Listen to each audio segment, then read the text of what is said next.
வாசிப்போம் தமிழிலக்கியம் வளர்ப்போம் குழுவின் சார்பாக நடைபெறுகின்ற இந்த இலக்கிய சந்திப்பிலே கலந்து கொள்கின்ற நண்பர்கள் அனைவரையும் வருக வருக என்று வரவேற்கிறோம்.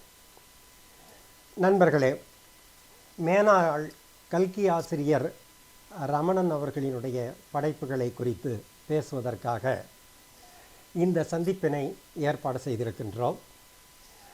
கல்கி ரமணன் அவர்களினுடைய படைப்புகளை குறித்து பேசுவதற்காக 3 எழுத்தாளர்கள் வருகை தந்திருக்கிறார்கள். மூவருமே அவரவர்கள் துறையிலே புகழ்பெற்றவர்கள். அந்த அளவிலே இந்த நிகழ்வை ஏற்பாடு செய்வதற்காக நமது குழு மிக்க மகிழ்ச்சி கொள்கிறது. சிறப்பு விருந்தினராக வருகை தந்திருக்கின்ற ரமணன் அவர்களையும், உரையாற்றுவதற்காக வருகை தந்திருக்கின்ற எழுத்தாளர் இந்திரநீலன் சுரேஷ், எழுத்தாளர் மணிமீனாட்சி சுந்தரம், எழுத்தாளர் ஜே ரகுநாதன் ஆகிய மூவரையும் உங்கள் அனைவரின் சார்பாக வருக வருக என்று வரவேற்கின்றேன். அதே போல இங்கே அவர்களுடைய உரைகளை கேட்பதற்காக வருகை தந்திருக்கின்ற நண்பர்கள் அனைவரையும் வருக வருக என்று வரவேற்கிறேன். அப்புறம் நிகழ்ச்சியில் இப்போ இன்றைய படைப்புகளை தந்திருக்கின்ற எழுத்தாளர் ரமணன் அவர்களை பற்றி சில குறிப்புகளை சொல்ல வேண்டும். எழுத்தாளர் ரமணன் அவர்கள் பொதுத்துறை வங்கியிலே ஒரு மூத்த அதிகாரியாக பணியாற்றியவர். அரசியல், சமூகம், வரலாறு, பொருளாதாரம் மற்றும் வாழ்க்கை கதைகள் உள்ளிட்ட பல தளங்களிலே ஆழமான ஆய்வுகளை மேற்கொண்டு பத்திரிகைகளில் தொடர்ந்து எழுதி வருகிறார். அரசியல் சாராத தொலைக்காட்சி விவாதங்களிலே பங்கு கொண்டு பல அரசியல், பொருளாதாரம் குறித்த கருத்துக்களை பகிர்ந்திருக்கிறார். இந்து நாளிதழில் ஆங்கில புத்தகங்களுக்கு விமர்சனங்கள் எழுதியவர். இந்தியாவிலும் வெளிநாடுகளிலும் பயணித்த இவர் சிறப்பான பயணக் கட்டுரைகளையும் தந்திருக்கிறார்.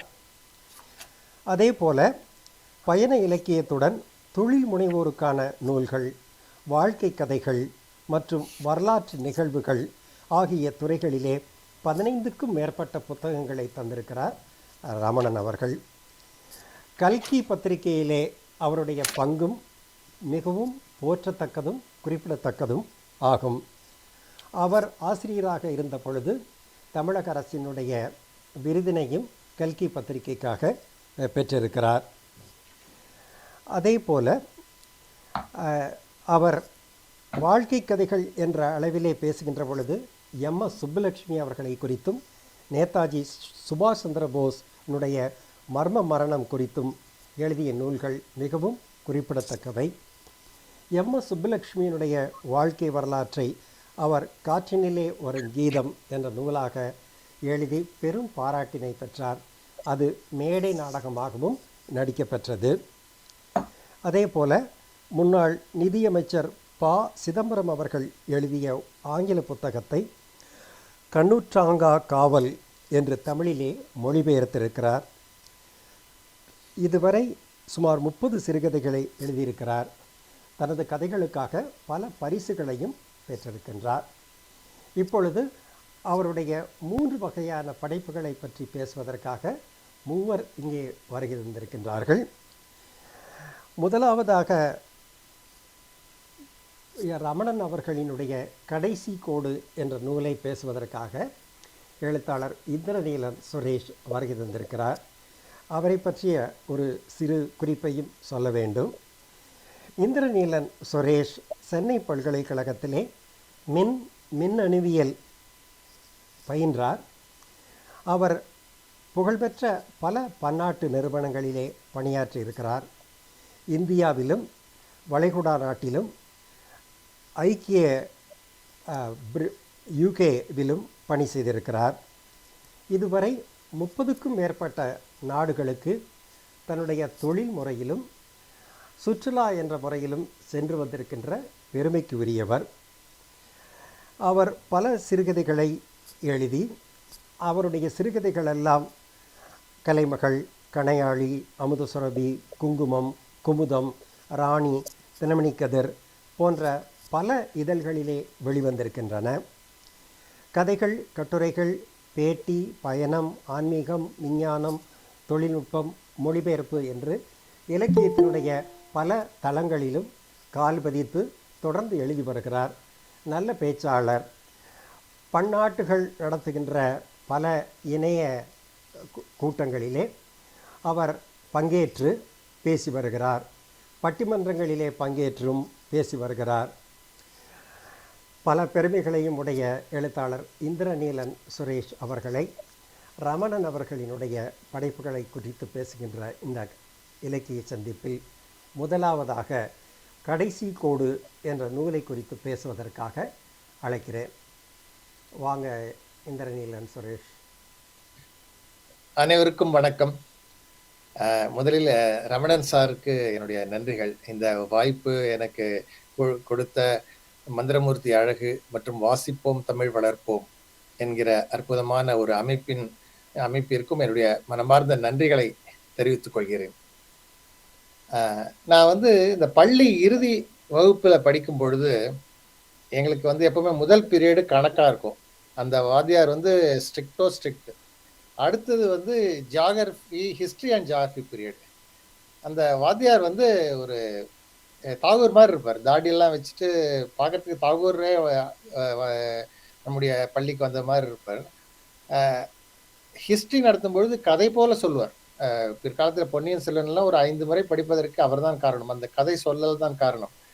அதே மாதிரி ஜியாகிரபி நடத்தும் பொழுது ஒரு நாட்டுக்கு சுற்றுலா அழைச்சிட்டு போகிறது மாதிரி அவ்வளவு ஒரு சுவாரஸ்யமா சொல்லுவார். நம்ம அந்த நாட்டுக்குள்ள நுழைந்து பார்ப்பது போல ஒரு ஆர்வத்தை தூண்டுவார் அவர். அவர் சொல்லுவதெல்லாம் ஒன்றே ஒன்றுதான். இந்த மேப்பை நீங்க கான்சென்ட்ரேட் பண்ணீங்கன்னாக்கா அதுல ஒரு 5 மார்க்கோ 10 மார்க்கோ சொலையா வாங்கிடலாம். ஏன்னா ஹிஸ்ட்ரி ஜியாகிரபியில பக்கம் பக்கமா எழுதினாதான் மார்க் கிடைக்கும். ஆனால் மேப்புக்குல அந்த ஒரு பிரச்சனை கிடையாது. சின்ன விஷயம் நல்லா கவனித்து மார்க் பண்ணிட்டீங்கன்னாக்கா அப்படியே அந்த 10 மார்க் உங்களுக்கு சொந்தமாகி விடும் அப்படின்னு சொல்லுவார். அதனால மேப்புக்கு நிறைய கவனம் கொடுப்பார். எனக்கு நிறைய பயணங்கள் செய்யும்போது எனக்கு பயணங்கள்ல மிகுந்த ஆர்வம் உண்டு. அப்படி போகும்பொழுதெல்லாம் நான் இந்த எந்த ஊர்ல டிராவல் பண்றேனோ அதை அந்த ஏரியா போகும்போது கூகுள் திறந்து பார்ப்பது. உதாரணமா ட்ரெயின்ல போயிட்டு இருந்தா கூட எந்த ஊர் இப்ப கிராஸ் பண்றோம்னு பார்ப்பேன். அந்த ஆர்வம் எனக்கு இருந்தது. ஆக ரமணனின் கடைசி கோடு புத்தகத்தை விமர்சிக்கும் வாய்ப்பு எனக்கு மிகப்பெரிய வாய்ப்பு, மிகவும் சந்தோஷமானது ஒரு வாய்ப்பு. அதற்காக மீண்டும் திரு மந்திரமூர்த்தி அழகுக்கு என்னுடைய நன்றிகள். ரமணன் சாரோட எல்லா புத்தகங்களும் ஓரளவுக்கு பார்த்திருக்கிறேன். ஆனால் இப்ப சமீபத்தில் நீலவானம் படித்த திருப்தி இருந்தது. கடைசி கோடு நான் படிக்கவில்லை. மந்திரமூர்த்தி அழகு அவர்கள் சொன்னதுக்கு அப்புறம் தான் நான் படித்தேன். இந்த கடைசி கோடுல ஒவ்வொரு இந்த வரியும், இந்த புத்தகத்தின் ஒவ்வொரு கோடுமே மிக முக்கியமான கோடுகளாகவே நான் பார்க்கிறேன். 5ஆம் நூற்றாண்டின் பிற்பகுதியில் பாபிலோனியர்கள் களிமண் ஸ்லேட்ல வரைஞ்ச படம் தான் உலகின் முதல் மேப் அப்படிங்கிற அந்த தகவலோட ஆரம்பிக்கிறார் அந்த ரமணன் சார். இது இந்த மேப் பிரிட்டிஷ் மியூசியத்துல இன்றும் இருக்கிறது. அப்படிங்கும்போது 5ஆம் நூற்றாண்டிலேயே தன்னுடைய ஏரியாவை அளக்க ஆரம்பித்து விட்டார்கள், தன்னுடைய பகுதியை குறிக்க ஆரம்பித்து விட்டார்கள் என்கிற ஒரு செய்தி கிடைக்கிறது. இதுல ஒரு ஏரியாவை அளக்கிறது இன்றைய காலத்தில் பறக்கும் விமானம் கண்டுபிடிக்கப்பட்டது 1903ஆம் ஆண்டு. இந்த அளவை நடைபெற்றதோ 1800 1840 வரையிலான பீரியட். அப்படி இருக்கிற பீரியட்ல எந்தவித தொழில்நுட்ப உதவி இல்லாம ஒரு தியோடோர் லைட் என்கிற ஒரே ஒரு கருவியை வைத்துக்கொண்டு இவ்வளவு பெரிய சாதனையை செய்தது மிகப்பெரிய ஆச்சரியத்தை கொடுக்கிறது. இந்தியாவை அதோட பெரிய ஆச்சரியம் என்னன்னா, இந்தியாவை அளப்பதற்கு முதல் நடவடிக்கை சென்னை கடற்கரையில் துவங்கியது. இந்த அளவைதான் இமயத்தின் மிக உயரமான எவரெஸ்ட் மலையை அளக்க உதவியது அப்படிங்கிற தகவல் இந்த புத்தகத்தை மேலும் சுவாரஸ்யமாக்குகிறது. இந்த கேப்டன் வில்லியம்ஸ் லாம்டன் அவர் தான் உண்மையாவே இந்த புத்தகத்தின் ஹீரோ என்று சொல்ல வேண்டும். பின்னால் இன்னொரு ஹீரோவும் வரப்போறார். அந்த Williams Lambton the great trigonometry survey of India அதை அதன் முதற் புள்ளியை மெரினா கடற்கரையின் ஐஸ் ஹவுஸ்க்கு இப்பொழுது விவேகானந்தன் இல்லம் அதுக்கு முன்னால் இருக்கிற கடற்கரையில ஒரு கூடாரத்தை போட்டு ஆரம்பிக்கிறார். இந்த இடத்துல இருந்து Ramanan is taking the show and அங்கிருந்து அப்படியே விறுவிறுன்னு கூட்டின்னு போறாரு. நம்ம ஒவ்வொரு இடத்துக்குமா போறோம், இந்தியா ஃபுல்லா சுத்துறோம். நம்ம அற்புதமான பயணம் அது. ரேஸ் கோர்ஸ் கிராண்ட் ஸ்டாண்ட்ல ஒரு புள்ளி, செயின்ட் தாமஸ் மவுண்ட் அடிவாரத்துக்கு அடியில ஒரு புள்ளி. இந்த மெரினா கடற்கரை, இந்த race course and Saint Thomas mount, இந்த ட்ரிகனாமெட்ரி, இதை வைத்து முதல் அளவாக ஒரு 15 அடியை எடுக்கிறாங்க. 15 அடியை குறிக்கிறாங்க. பிற்காலத்தில் அது 1600 மைல் தூரம் இந்த சர்வே பயணிக்கிறது அப்படிங்கும்போது ரொம்ப ஆச்சரியமாக இருக்கு. இந்த புத்தகத்தில் அடிக்கடி வரக்கூடிய சொல் என்னன்னா தியோடோலைட் என்கிற கருவி. அதுதான் இந்த அளவை கருவி. அந்த கருவியை கொண்டு வரதே சுவாரஸ்யமாக எழுதியிருக்கிறார். லண்டன்ல இருந்து அந்த கருவி வருது. மொரிஷியஸில் பிரெஞ்சு படைகளால் பிடிக்கப்படுகிறது. அப்ப பிரெஞ்சு ஆட்சியில் இருந்த மொரிஷியஸ்ல ஏதோ ஒரு போது எங்கேயோ மெட்ராஸ்க்கு ஒரு முக்கியமான கருவி, ஏதோ ராணுவ கருவியா இருக்கும், பிடிச்சி உள்ள வச்சிடறாங்க. ஒரு நல்ல மனம் படித்த ஒரு பிரிட்டிஷ் சோல்ஜர் அல்லது ஒரு அதிகாரி, இது விஞ்ஞானபூர்வமான பணி செய்யற கருவி, இதெல்லாம் அரசியலாக்க வேண்டாம், கொடுத்துருங்கப்பா அவங்ககிட்ட அப்படின்னு சொல்லி திருப்பி கொடுத்துட்றாங்க. இந்த புத்தகத்தில் இருக்கிற பல விஷயங்களை நான் விடப்போகிறேன். காரணம் என்றால் சுவாரஸ்யம் கருதி நீங்கள் படிக்க வேண்டிய, நிச்சயமாக படிக்க வேண்டிய ஒரு புத்தகம். ஆனால் இதில் இருக்கிற அந்த எட்ஜ் அதெல்லாம் கோடிட்டு காட்டுவதாக நான் முடிவு செய்திருக்கிறேன். காரணம் என்றால் அந்த இடத்துல நீங்க போகும்போது அதை பத்தின முழு விவரமும் உங்களுக்கு கிடைக்கும். ஆக இந்த புத்தகம் கிண்டலில் இருக்கிறது, எப்பொழுது வேணாலும் எடுத்து படிக்கலாம். அருமையான புத்தகம். இப்போ கொடி பத்தி சொல்றாரு. அந்த ட்ரிகனாமெட்ரி சர்வேக்கு ஒரு கொடியை நடணும், ஒரு வெள்ளைக்கொடி, ஒரு சிவப்பு கொடி. இதுல என்ன பிரச்சனை ஆரம்பிக்குதுன்னா, பிரிட்டிஷ் ஆட்சி நடந்து கொண்டிருக்கிறது. நிறைய இடத்துல பல குறுநில மன்னர்கள் இருக்கிறார்கள். எங்க ஏரியால உங்க கொடியை நடக்கூடாது அப்படின்னு ஆதிவாசிகள் முதற்கொண்டு பல குட்டி குட்டி ஆட்சியாளர்கள் இருக்கிற இடத்துல கொடியை நட விட மாட்டேங்கிறாங்க. நீ கொடியை நட்டனா அது என்னோட ஏரியா, ஏன்னா நம்ம ஊர்ல போய் கொடியை நட்டனா அவனோட ஏரியா ஆயிடும் இல்லையா? ஸோ அதுலயே அவங்களுக்கு பிரச்சனை ஆரம்பிக்குது. அதுல இந்த தியோடோலைட் ஒரு டெலஸ்கோப் மாதிரி இருக்கிறதுனால இந்த தொலைநோக்கு கண்ணாடி வழியா எங்க பெண்கள் குளிக்கிறது பார்க்காத நீங்க இதெல்லாம் கொண்டு மலை மேல வச்சு ஃபிக்ஸ் பண்றீங்க, இதை நீங்க ஆத்துல வேற பாக்குறீங்க, இதெல்லாம் ரொம்ப பிரச்சனை, எங்களுக்கு என்ன அலோவ் பண்ண மாட்டேங்கிறாங்க. இது மாதிரி சின்ன சின்ன விஷயங்கள் தான், ஆனா அதனால ஏற்படக்கூடிய பிரச்சனைகளை ரொம்ப சுவாரஸ்யமாக கொண்டு போறார். அப்புறம் சில பேர் சொல்றாங்க, இந்த மேப் எல்லாம் எதுக்கு, இந்த பல்லாக்கு காரன்ட்ட சொன்னா அவன் போய் கூட்டு போய் காமிக்க போறான் அப்படின்னு சொல்லி சொல்றாங்க. நம்ம சில வருஷங்களுக்கு முன்னால கூகுள் அவ்வளவு பிரபலம் ஆகாத போது நம்ம ஊர்ல சொன்னா, என்னப்பா இதெல்லாம் எதுக்கு மொபைல்ல பாக்குற, ஆட்டோக்காரன் சொன்னா கொண்டு போய் விடுவான்ல அப்படின்னு சொல்லுவாங்க இல்லையா? அது மாதிரி ஆக்சுவலா நம்ம ஊர்ல கூகுள் பிரபலப்படுத்தினது ஓலாவும் ஸ்விக்கியும் தான் அப்படின்னு தோன்றுகிறது. அந்த காலகட்டத்துல எதுவுமே இல்லாத காலகட்டத்துல இது எதுக்கு தேவையில்லாம ஒரு அளவெல்லாம் எடுத்துட்டு இருக்காங்க இவங்க அப்படின்னு சொல்லக்கூடிய மக்களும் அந்த இருந்திருக்கிறார்கள். ஆனால் இவர் திருநெல்வேலியை பற்றி சொல்லும் பொழுது தென்னிந்தியாவில் இந்த பகுதி மக்கள் நிறைய விஷயங்கள் அறிந்தவர்களாக இருக்கிறார்கள். முக்கியமா ஆசிரியர்களாக இருந்திருக்கிறார்கள். ஊர்க்கூட்டம் கூடி இந்த மாதிரி ஒரு பண்ண போறாங்க, ஒரு சர்வே, இதனால என்னென்ன பயன்கள் இருக்குன்னு சொல்லி லாம்டனோட ஜாப் அவங்களே எடுத்து அதை எக்ஸ்பிளைன் பண்ணி மக்களுக்கு இதுக்கு சப்போர்ட் பண்ணுங்க அப்படின்னு சொல்லி சொல்றாங்க. இதுதான் பிற்காலத்துல லாம்டன் 9400க்கு மேற்பட்ட குறிப்புகள் எழுதுவதற்கு இந்த மாதிரியான சப்போர்ட்டும் ஒரு முக்கியமான காரணமாக இருந்திருக்கு. இதுல ஒரு சுவாரஸ்யமான விஷயம் என்னன்னா, நம்ம குமர் பூ அப்படிங்கிற ஒரு தமிழ் பெண்ணை மணந்து கொண்டிருக்கிறார் இந்த லாம்டன் அப்படிங்கிற ஒரு தகவல். அவருடைய ட்ரூப்பே தென்னிந்திய ட்ரூப்பாக இருக்கிறது, தென்னிந்திய ஆட்களாக இருக்கிறார்கள். அவருடைய சின்சியாரிட்டியை நிறைய இடத்துல பாராட்டுகிறார்.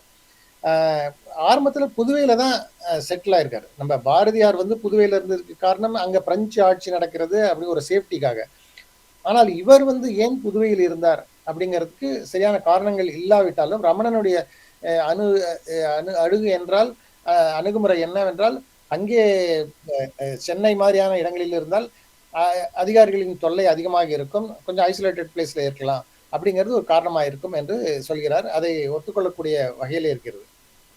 இந்த புத்தகத்தின் ஒரு முக்கியமான பகுதி தஞ்சை பெரிய கோவில். தஞ்சை பெரிய கோவில்ல நடக்கக்கூடிய, தஞ்சை பெரிய கோவில்ல தியோலைட் கருவி வைத்து அந்த ஏரியாவை அளக்குறாங்க. தொடர்ந்து இவங்க போகக்கூடிய தூரத்தில் தஞ்சை பெரிய கோவில் பிகாஸ் ஆஃப் அந்த ஹைட் இருக்கிறதுனால அங்க வச்சு அளக்கணும் அப்படிங்கிறது அந்த வட்டக்கல்லில் வைத்து அடக்க வேண்டும் அப்படிங்கிற ஒரு ஆர்வத்துல அந்த கருவியை மேலே ஏத்துறாங்க. அந்த கருவிக்கு என்ன ஆனது? அந்த கருவியினால் அதுக்கப்புறம் அந்த வேலை எந்த அளவுக்கு கெட்டு போச்சு, அந்த கருவி எத்தனை ஒரு முக்கியமான கருவி, அந்த கருவி வந்து ஏன் அங்கே ஏற்றும்போது என்ன விதமான பிரச்சனைகளை சந்தித்தார்கள், இதெல்லாம் நான் வந்து சாய்ஸ்ல விடுறேன் நீங்கள் படிப்பதற்காக. ஏன்னா இதெல்லாம் ரொம்ப இன்ட்ரெஸ்டிங்கான போர்ஷன் அது. ஒரு கோவில் கோவில் மேல ஏத்துறதுக்கு நிறைய அப்ஜெக்ஷன் இருக்கு. நான் கோவில் மேல ஏறக்கூடாது, எதுக்கு நீங்க எங்க போய் ஏறுறீங்க அப்படின்னு சொல்லி அதற்கான அப்ஜெக்ஷன்ஸ், அதற்காக அவங்களுக்கு கொடுத்த சிக்கல்கள், அதுல இருந்து எப்படி வந்தது, அதுல போகிற போக்கில் இந்த திருச்சி பொன்மலை ரயில்வே தொழில் இன்றைக்கு கூட ரயில்வே தொழிற்சாலை இருக்கிறது. தொழிலாளர்கள் மிகவும் பிரசித்தியமானவர்கள், நல்ல தொழிலுக்கு பிரசித்தியமானவர்கள். அவர்களை பத்தி அவருடைய ஒரு அப்ரிசியேஷன் இந்த புத்தகத்தில் இருக்கிறது. எப்படியெல்லாம் அவருடைய செயல்பாடுகள் இருந்தன, இந்த கருவியை பற்றின அவருடைய முயற்சிகள் பற்றியெல்லாம் ரொம்ப அழகா சொல்லியிருக்கார் ரமணன் சார். இதுல ஒரு சுவாரஸ்யமான குறிப்பு என்னன்னாக்கா, சென்னையிலிருந்து தஞ்சைக்கு எக்ஸ்பிரஸ் தபால்காரர் வரார். குதிரை மூலம் தான் வரணும். வரத்துக்கு 4 நாள் ஆகும். ஒரு தபால் கொண்டு வந்து எக்ஸ்பிரஸ் தபால் கொண்டு சேர்க்கறதுக்கு குதிரை மூலம் 4 நாள். அதுக்கு அவங்களுக்கு சாப்பிட்றதுக்கு இவ்வளோ டைம் எடுக்கணும், தூங்குறதுக்கு இவ்வளோ டைம் எடுக்கணும்னு சொல்லி ரெஸ்ட்ரிக்ஷன்ஸ் எல்லாம் இருக்கு. அப்படி குதிரை வந்து சேர்ந்ததுக்கு அப்புறம் குதிரைக்கும் நபருக்கும் 4 நாள் ஓய்வு அப்படின்னு சொல்றாரு. இது மாதிரி சுவாரஸ்யமான முந்திரி பருப்புகள் இந்த புஸ்தகம் ஃபுல்லா நிறைஞ்சிருக்கு. மதராசா பட்டணம் அது எப்படி இருந்தது 1817 அப்படிங்கிற விவரிக்கிறார் ரமணன். அதுல வந்து வட்ட வடிவ சாலைகள், நம்ம ரவுண்டானான்னு சொல்லுவோம் இல்லையா, இந்த ரவுண்டானா இருந்தது, நிறைய ரவுண்டானாக்கள் இருந்தன அப்படிங்கிறாரு. ஏன்னா பிரிட்டன்ல வந்து லண்டன்லயும் குறிப்பா இங்கிலாந்தின் பல பகுதிகளில் இந்த வேற எந்த நாட்டிலையும் இல்லாத இந்த ரவுண்டானாக்களை காணலாம். அதாவது 4 அல்லது 5 சாலைகள் வந்து இந்த வட்டத்திற்குள் வந்து சேரும். இந்த வாகனத்துல ஒரு பக்கத்துல நுழைந்து சரியான பாதையை கண்டுபிடிச்சு அடுத்த பக்கம் எக்ஸிட் ஆகணும். விட்டீங்கன்னாக்கா திருப்பி ஒரு ரொட்டேஷன் பண்ணும். தவறான சாலையில போயிட்டீங்கன்னா அவ்வளவுதான்.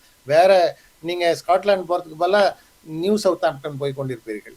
இதை அனுபவித்தன் என்ற முறையில் சொல்கிறேன். இது சின்ன விஷயம் மாதிரி தெரிகிறது, ஆனால் அந்த சிக்கலை அனுபவித்தவர்களுக்கு இது எவ்வளவு முக்கியமான விஷயம் என்பது தெரியும். அதிகாரி லாம்டன் அவருடைய குண நலங்களை பிரமாதமாக வர்ணித்திருக்கிறார்.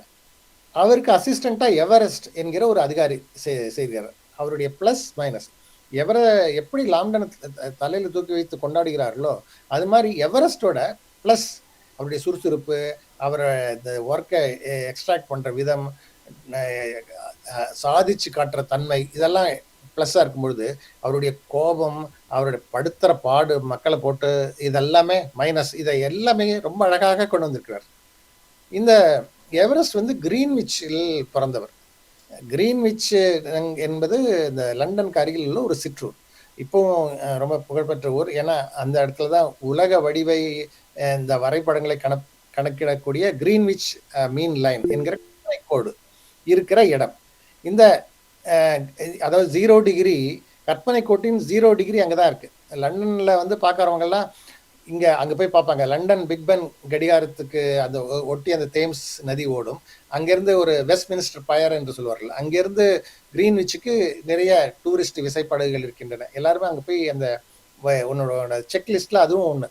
அந்த கற்பனை கோடு மேல ஏறி நின்று நேரம் பார்ப்பது வழக்கம். ஏன்னா அப்ப ஜிஎம்டி, அதுதான் original GMT, Greenwich mean time, அதை பார்ப்பது வழக்கம். அங்கதான் பிறந்திருக்காரு எவரெஸ்ட். அந்த எவரெஸ்ட் என்கிற நபர் அவர் வந்து லாம்டனின் அடுத்த வாரிசு. தொழில் ரீதியாக, அலுவலக ரீதியாக அவர் வந்து எல்லாபுரம் என்கிற ஆந்திர பிரதேச மாநிலத்துக்கு, இப்பொழுது வந்து அநேகமா தெலுங்கானாவா இருக்கும்னு நினைக்கிறேன், எல்லாபுரத்திற்கு சர்வே செய்கிறார். குளிர்காலம். முதல்ல ஒரு ட்ரூப் அனுப்புற, ஒரு சக்கரப்பள்ளி என்று நினைக்கிறேன் அந்த மலை மீது ஏறி நின்று அந்த கொடியை நட வேண்டும். போன ஒரு லிஸ்டா போய் பார்த்தாங்க, காணல, திரும்பி வரல. திருப்பியும் ஒரு செகண்ட் குரூப் அனுப்புறாரு, அவங்களும் வரல. 3வது குரூப் அனுப்புறாரு, அவரும் வரல. இவருக்கு பொறுமையா கிடையாது. இவர் உடனே தன்னோட செகண்ட் லைன் அசிஸ்டன்ட், நீ போய் பார்த்துட்டு வா அப்படின்னு சொல்லி அனுப்புறாரு. அவர் போனவர் வந்து அலறி அடிச்சுட்டு வர்றாரு. There is some problem there. என்ன ப்ராப்ளம் அப்படிங்கிறத நான் வாசகர்களுக்காக விடுகிறேன். அங்க வந்து அந்த எல்லாபுரத்தில் ஏற்பட்ட சிக்கல் வந்து எவரெஸ்ட் அவர்களுக்கு தன்னுடைய வாழ்நாள் முழுவதும் தொடர்கிறது. ஆனால் அது ஒரு மிகப்பெரிய சேலஞ்சை கடந்து அங்க போய் அந்த காரியத்தை சாதித்திருக்கிறார் எவரெஸ்ட். இப்ப இந்த இடத்துல இவர் அசிஸ்டண்டா இருக்கும்பொழுது லாம்டன் வந்து ஒரு சிற்றூர்ல வேலை செய்யும் பொழுது இறந்து விடுகிறார். ஒரு மிகப்பெரிய அவரை 20 வருடங்கள் இந்த ட்ரிகனாமெட்ரி துறையில் இந்த சர்வே எடுத்தவர் திடீரென்று உடல்நலக் குறைவினால் இறந்து விடுகிறார். அந்த லாண்டன் அந்த சர்வே பண்ணதுக்கு அப்புறம் அந்த அந்த கல்லறைகளுக்கெல்லாம் சென்று பார்த்தது, அந்த கல்லறை எப்படி இருக்கிறது என்று, அந்த கல்லறைக்கு என்ன விதத்தில் முக்கியம் கொடுத்திருக்கிறார்கள், இதெல்லாம் ரமணன் புத்தகத்தில் மிக அழகாக எழுதுகிறார். அப்படியே போற போக்குல ஒரு வார்த்தையும் சொல்லிட்டு போறாரு. லாண்டனுக்கு உதவியாளரா இருந்த ஹென்றி கார்ட்டர் தான், ஹென்றி கேட்டர், அவர் தான் பெண்டுலத்தை கண்டுபிடித்தவர் அப்படிங்கிறது நமக்கு ஒரு ஆச்சரியமான தகவலா இருக்கிறது. எப்பேற்பட்ட அசிஸ்டன்ட் எல்லாம் அவர்கிட்ட ஒர்க் பண்ணியிருக்காங்கன்னு. தொடர்ந்து எவரெஸ்ட் வந்து சர்வேயர் ஜெனரல் பதவி உயர்வு பெறார். அந்த உயர்வு பெறும் பொழுது அவருக்கு வந்து உதவ வந்து ஒரு 150 பேர் மனிதர்கள், 4 யானை, 42 ஒட்டகம், 30 குதிரை, இது மாதிரி இவருக்கு கொடுத்துருக்காங்க. எப்படி நம்ம ஊர்ல 4 காரு 8 இது அப்படிங்கிற மாதிரி அப்போ 42 ஒட்டகங்கள் வேற அவருக்கு கொடுத்துருக்காங்க அந்த அவனுடைய இதுல. இது மாதிரியான தகவல், இந்த சுவாரஸ்யமான தகவல்கள் இந்த புத்தகத்தில் இருக்கின்றன. அதே மாதிரி நில அளவை மூலம் கொண்டு வரப்பட்ட தகவல்கள் எல்லாம் அலசி கணக்கீடு சரி பார்க்கறதுக்கு ஒரு அலுவலர்கள் இருப்பார்கள் இல்லையா? எல்லாம் நீங்க கணக்கு கரெக்டா இருக்கா, டேட்டா பக்கவா இருக்கா? இந்த அலுவலர்களின் பெயர் தான் கம்ப்யூட்டர். கம்ப்யூட்டர்ங்கிற பேர் வந்து திடீர்னு வந்ததில்லை. இந்த அலுவலர்களுடைய பெயர் கம்ப்யூட்டர். அதுதான் நம்முடைய கம்ப்யூட்டராக பிற்காலத்தில் மருவி இருக்கிறது. இதெல்லாம் புதையல் மாதிரி கிடைக்குது இந்த புத்தகத்துல. தாஜ்மஹாலுடைய உயரம் இந்த சர்வேல அளக்கப்பட்டிருக்கு. ஆனா தாஜ்மஹாலை பத்தி பெரிய குறிப்பெல்லாம் ஒண்ணும் இல்லை. அது ஒரு பெரிய பில்டிங், அது உலக புகழ் வாய்ந்தது, அதெல்லாம் இல்லை. காரணம் என்னன்னாக்க, அப்ப அந்த அளவுக்கு உலகம் விரிவடையவில்லை. உலகத்துல வேற எங்கேயும் போய் பார்த்தா தானே இது பெஸ்ட்ன்னு தெரியும். அது மாதிரி தாஜ்மஹால் ஒரு குறிப்பீடு மட்டும், அளவு மட்டும் நான் அளந்துட்டு போயிட்டே இருக்காங்க. ஒரு முறை நான் வில்லியம் ஷேக்ஸ்பியர் பிறந்த ஊரான ஸ்ட்ராட்ஃபோர்ட் அப்பான் ஏவன்ங்கிற ஒரு ஊர், அங்க வந்து ஒரு தடவை கார் ஓட்டிட்டு போகும்போது ஒரு வித்தியாசமான ஒரு ரெஸ்டாரண்ட் பார்த்தேன். ஒரு ரெஸ்டாரண்ட், அது ரெஸ்டாரண்ட்டுக்கு பேர் கிடையாது, வெறும் எண், ஒரு நம்பர் மட்டும் இருக்கு. அந்த இவ்வளவு பெரிய நம்பர் இருக்கு, ஆனா பேரே கிடையாது. வித்தியாசமா இருக்கேன்னு சொல்லி உள்ள நுழைஞ்சாக்க ஒரு நேபாளிக்காரர் தான் அதனுடைய ஓனர், நேபாளி ஆரிஜின் காரர். உள்ள நுழைந்தோடனே ஒரு மிகப்பெரிய எவரெஸ்டுடைய சிகரத்தின் படம். அந்த எவரெஸ்ட் சிகரத்தின் உயரத்தை அந்த ஹோட்டலின் பேரா வச்சிருக்காரு. காட்சியா அந்த ஹோட்டலின் பேரா வச்சிருக்காரு. யாருமே அந்த ஹோட்டல் அந்த நம்பரை பார்த்தோன்னா உள்ள நுழையிற மாதிரி வச்சிருக்காரு. இது எதுக்காக சொல்றேன்னா, இந்த டார்ஜிலிங்ல இருக்கிற டைகர் ஹில்ல இருந்து எவரெஸ்ட் சிகரத்தை இவருடைய மற்றொரு அதிகாரியான வாக் கண்டுபிடிக்கிறது, அதை அளப்பது, அதுக்கு ஒரு XV என்கிற ஒரு பெயரை சூட்டுவது, அதை அளக்கிறது, இதெல்லாம் பண்ணியிருக்காரு. ஒரே ஒரு விஷயத்த சொல்ல ஆசைப்படுகிறேன். அந்த வாக் தன்னுடைய குருநாதரான எவரெஸ்ட் பெயரை சூட்டுகிறார். இது எவ்வளவு பெரிய ஒரு சாக்ரிஃபைஸ் பாருங்க. அவர் வந்து அவரோட பெயரை வச்சிருக்கலாம், இல்ல ஏதோ பிரிட்டிஷ் ராணியோட பெயரையோ அல்லது மன்னருடைய பெயரோ வைத்திருக்கலாம். தன்னுடைய குருநாதர் பெயரை வைத்திருக்காரு. இந்த இந்த எவரெஸ்ட் வந்து நிஜமான இந்த நிஜ எவரெஸ்ட் அப்ப வந்து இதுல இருக்கார், உடல்நிலை சரியில்லாம லண்டன்ல போய் அங்க இங்கிலாந்து போயிட்டாரு, லீவ்ல போயிட்டார், பெரிய லீவ்ல போயிட்டாரு. அவர் இதை கண்டுபிடிச்சது, இது வச்சது, இதெல்லாம் பத்தியோ அல்லது அவர் 55 வயதுல ரிட்டையர் வேற ஆயிட்டாரு. அதுக்கப்புறம் இந்த மலையை பார்க்க அவர் வரவே இல்லை. எவரெஸ்ட் என்கிற தன் பெயர் சூட்டிய மலையை வந்து, ஐயோ என் பேர்ல ஒரு மலை, அவ்வளவு பெரிய மலை, உலகத்திலேயே பெரிய மலை, அதை பார்க்கணும் ஒரு தடவை, ஒரு ஆர்வமாக இருக்கணும் இல்லையா, வரவே இல்லை அப்படிங்கிறார் ரமணன். இது ஒரு பெரிய ஆச்சரியமான விஷயமாக எனக்கு படுகிறது. எவரெஸ்ட் வந்து சாகர் மாதா என்று அழைப்பார்கள் நம்ம நம்ம நேபாளிகள். அந்த அந்த ஒரு முக்கியமான விஷயங்கள் எல்லாம் ரொம்ப அழகழகா சொல்லிட்டு போறாரு ரமணன் சார். இதை சர்வேயர் ஜெனரலோட அனுமதி இல்லாம இன்னைக்கும் மேப் அச்சிடப்படக்கூடாது, அது குற்றம் அப்படிங்கிற சட்டம் இருக்கிறது என்கிறார் ரமணன். எனக்கு கடைசியா ஒரு வார்த்தை சொல்லிடுறேன் என்னுடைய நேரம் கருதி. நீலகிரியின் கடைசி கோடு, அதாவது நீலகிரிக்கு ஒரு தடவை போகும்போது என்னுடைய நண்பர் ஒரு சொன்னார், நீலகிரியோட கடைசி கிராமம், நீ ஆக்சுவலா சொன்ன ரமணன் பாஷையில சொன்ன கடைசி கோடு, அதை போய் பார்க்கலாமா, வரையா அப்படின்னு கேட்டார். சரின்னு சொல்லி ரொம்ப ஆர்வமாக இதுக்கு மஞ்சூர் என்கிற ஊரை தாண்டி, கிண்ணக்கோரை அந்த ஊரை தாண்டி இரியஷிகே அப்படிங்கிற ஒரு கிராமத்துக்கு போனோம். அந்த கிராமத்துக்குள்ள போக போக மலை 2 பக்கம் இப்படி குவிந்து கொண்டே வருகிறது. அதாவது 2 பக்கம் பள்ளத்தாக்கு, போய் ஒரு எட்ஜில் போய் நின்றுடுது. அங்க அழகான கிராமம். வண்டியில இருந்து இறங்கி, இருந்தாலும் இந்த கடைசி வரைக்கும் போகணும்னு சொல்லி அந்த கோட்டை போய் சென்று பார்த்தோம். அந்த கோர்ட்ல போய் அழகாக நின்று பார்த்தோம். அந்த அங்கேருந்து பார்த்தா கீழே டவுன் சைஸ் அப்படியே கேரளாவோட தெரிகிறது பாதாளத்தில். எதற்காக சொல்கிறேன் என்றால், இந்த கடைசி கோடு என்பது அத்தனை முக்கியமான விஷயம். The great trigonometry survey of India, Marina கடற்கரையில் ஆரம்பித்த இடம். இந்த இடத்துல ஏதாவது நமக்கு ஏன் இன்னும் நினைவுச்சின்னங்கள் இருக்கிறதா, இல்ல முக்கியமா ரேஸ் கோர்ஸ் கிராண்ட் ஸ்டாண்ட்லயோ சென்ட் தாமஸ் மவுண்ட் அடிவாரத்திலயோ இதற்கான நினைவு சின்னங்கள் இருக்கிறதா அப்படிங்கிறத ரமணன் சார் மூலமா தெரிந்து கொள்ள விரும்புகிறேன். ஏன்னா இந்த ஹெரிட்டேஜ் பிளேஸ் எல்லாம் இங்கிலாந்துல எல்லாம் உடனே விடவே மாட்டாங்க. ஒரு பிளேக் வச்சு ரொம்ப கொண்டாடுவாங்க. இந்த புத்தகத்தை ஒரு நான் டீடைலாக ஸ்கூலுக்கு வைக்கணும். கண்டிப்பாக கல்லூரியில், இன்ஜினியரிங் காலேஜ்ல கண்டிப்பாக நூலகத்தில் வைக்கப்பட வேண்டிய முக்கியமான புத்தகமாக நான் கருதுகிறேன். மெய்யான தவங்கள் பொய்யானது இல்லை. இதுதான் ஒற்றை வரியில் நம்ம அழகான சொல்லியிருக்காரு மாலன் இந்த புத்தகத்தோட முன்னுரையில. ரமணன் அவர்கள் வரியில சொன்னா, சரித்திரம் என்பது காலத்தால் மறந்து போகக்கூடியது. சரித்திரம் மறந்து போயிடும். பூகோளம் என்பது காலம் கடந்து நிலைத்து நிற்பது. இந்த புத்தகம் காலம் கடந்து நிற்கும் என்பதில் எல்லளவும் சந்தேகமில்லை. ரமணன் சாருக்கு வாழ்த்துக்கள். வாய்ப்பளித்த மந்திரமூர்த்தி அழகு அவர்களுக்கு, தமிழ் வாசிப்போம் தமிழ் இலக்கியம் அமைப்பிற்கும் என்னுடைய மனமார்ந்த நன்றிகள். நன்றி, வணக்கம். ரொம்ப மகிழ்ச்சி இந்திரநீலன் சுரேஷ். ரொம்ப அழகாக பேசுனீங்க, சுவாரஸ்யமாக பேசுனீங்க. வாசிப்போம் தமிழ் இலக்கிய வளர்ப்போம் குழுவின் சார்பாகவும் உங்களுக்கு பிரத்யேகமான வாழ்த்துகள். அடுத்து நண்பர் மணி மீனாட்சி சுந்தரம். மணி மீனாட்சி சுந்தரம், உங்களுடைய குரல் கொஞ்சம் சொல்லுங்க, எழுப்புங்க. வணக்கம். சரி, மகிழ்ச்சி. ஒரு நிமிஷம் உங்களை ஸ்க்ரீனுக்கு கொண்டு வந்துடுறேன்.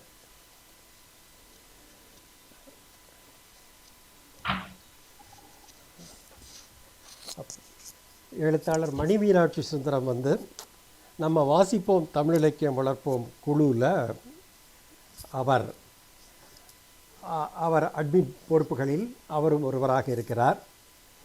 மதுரையிலே பணியாற்றுகிறார். தமிழிலும் யோகக்கலையிலும் முதுகலை பட்டம் பெற்றவர். மதுரை காமராசர் பல்கலைக்கழகத்தில் நவீன கவிதையில் பிஹெச்டி முனைவர் பட்டத்தைக்காக அவர் செய்து கொண்டிருக்கின்றார். தமிழாசிரியராக பணி செய்கிறார்.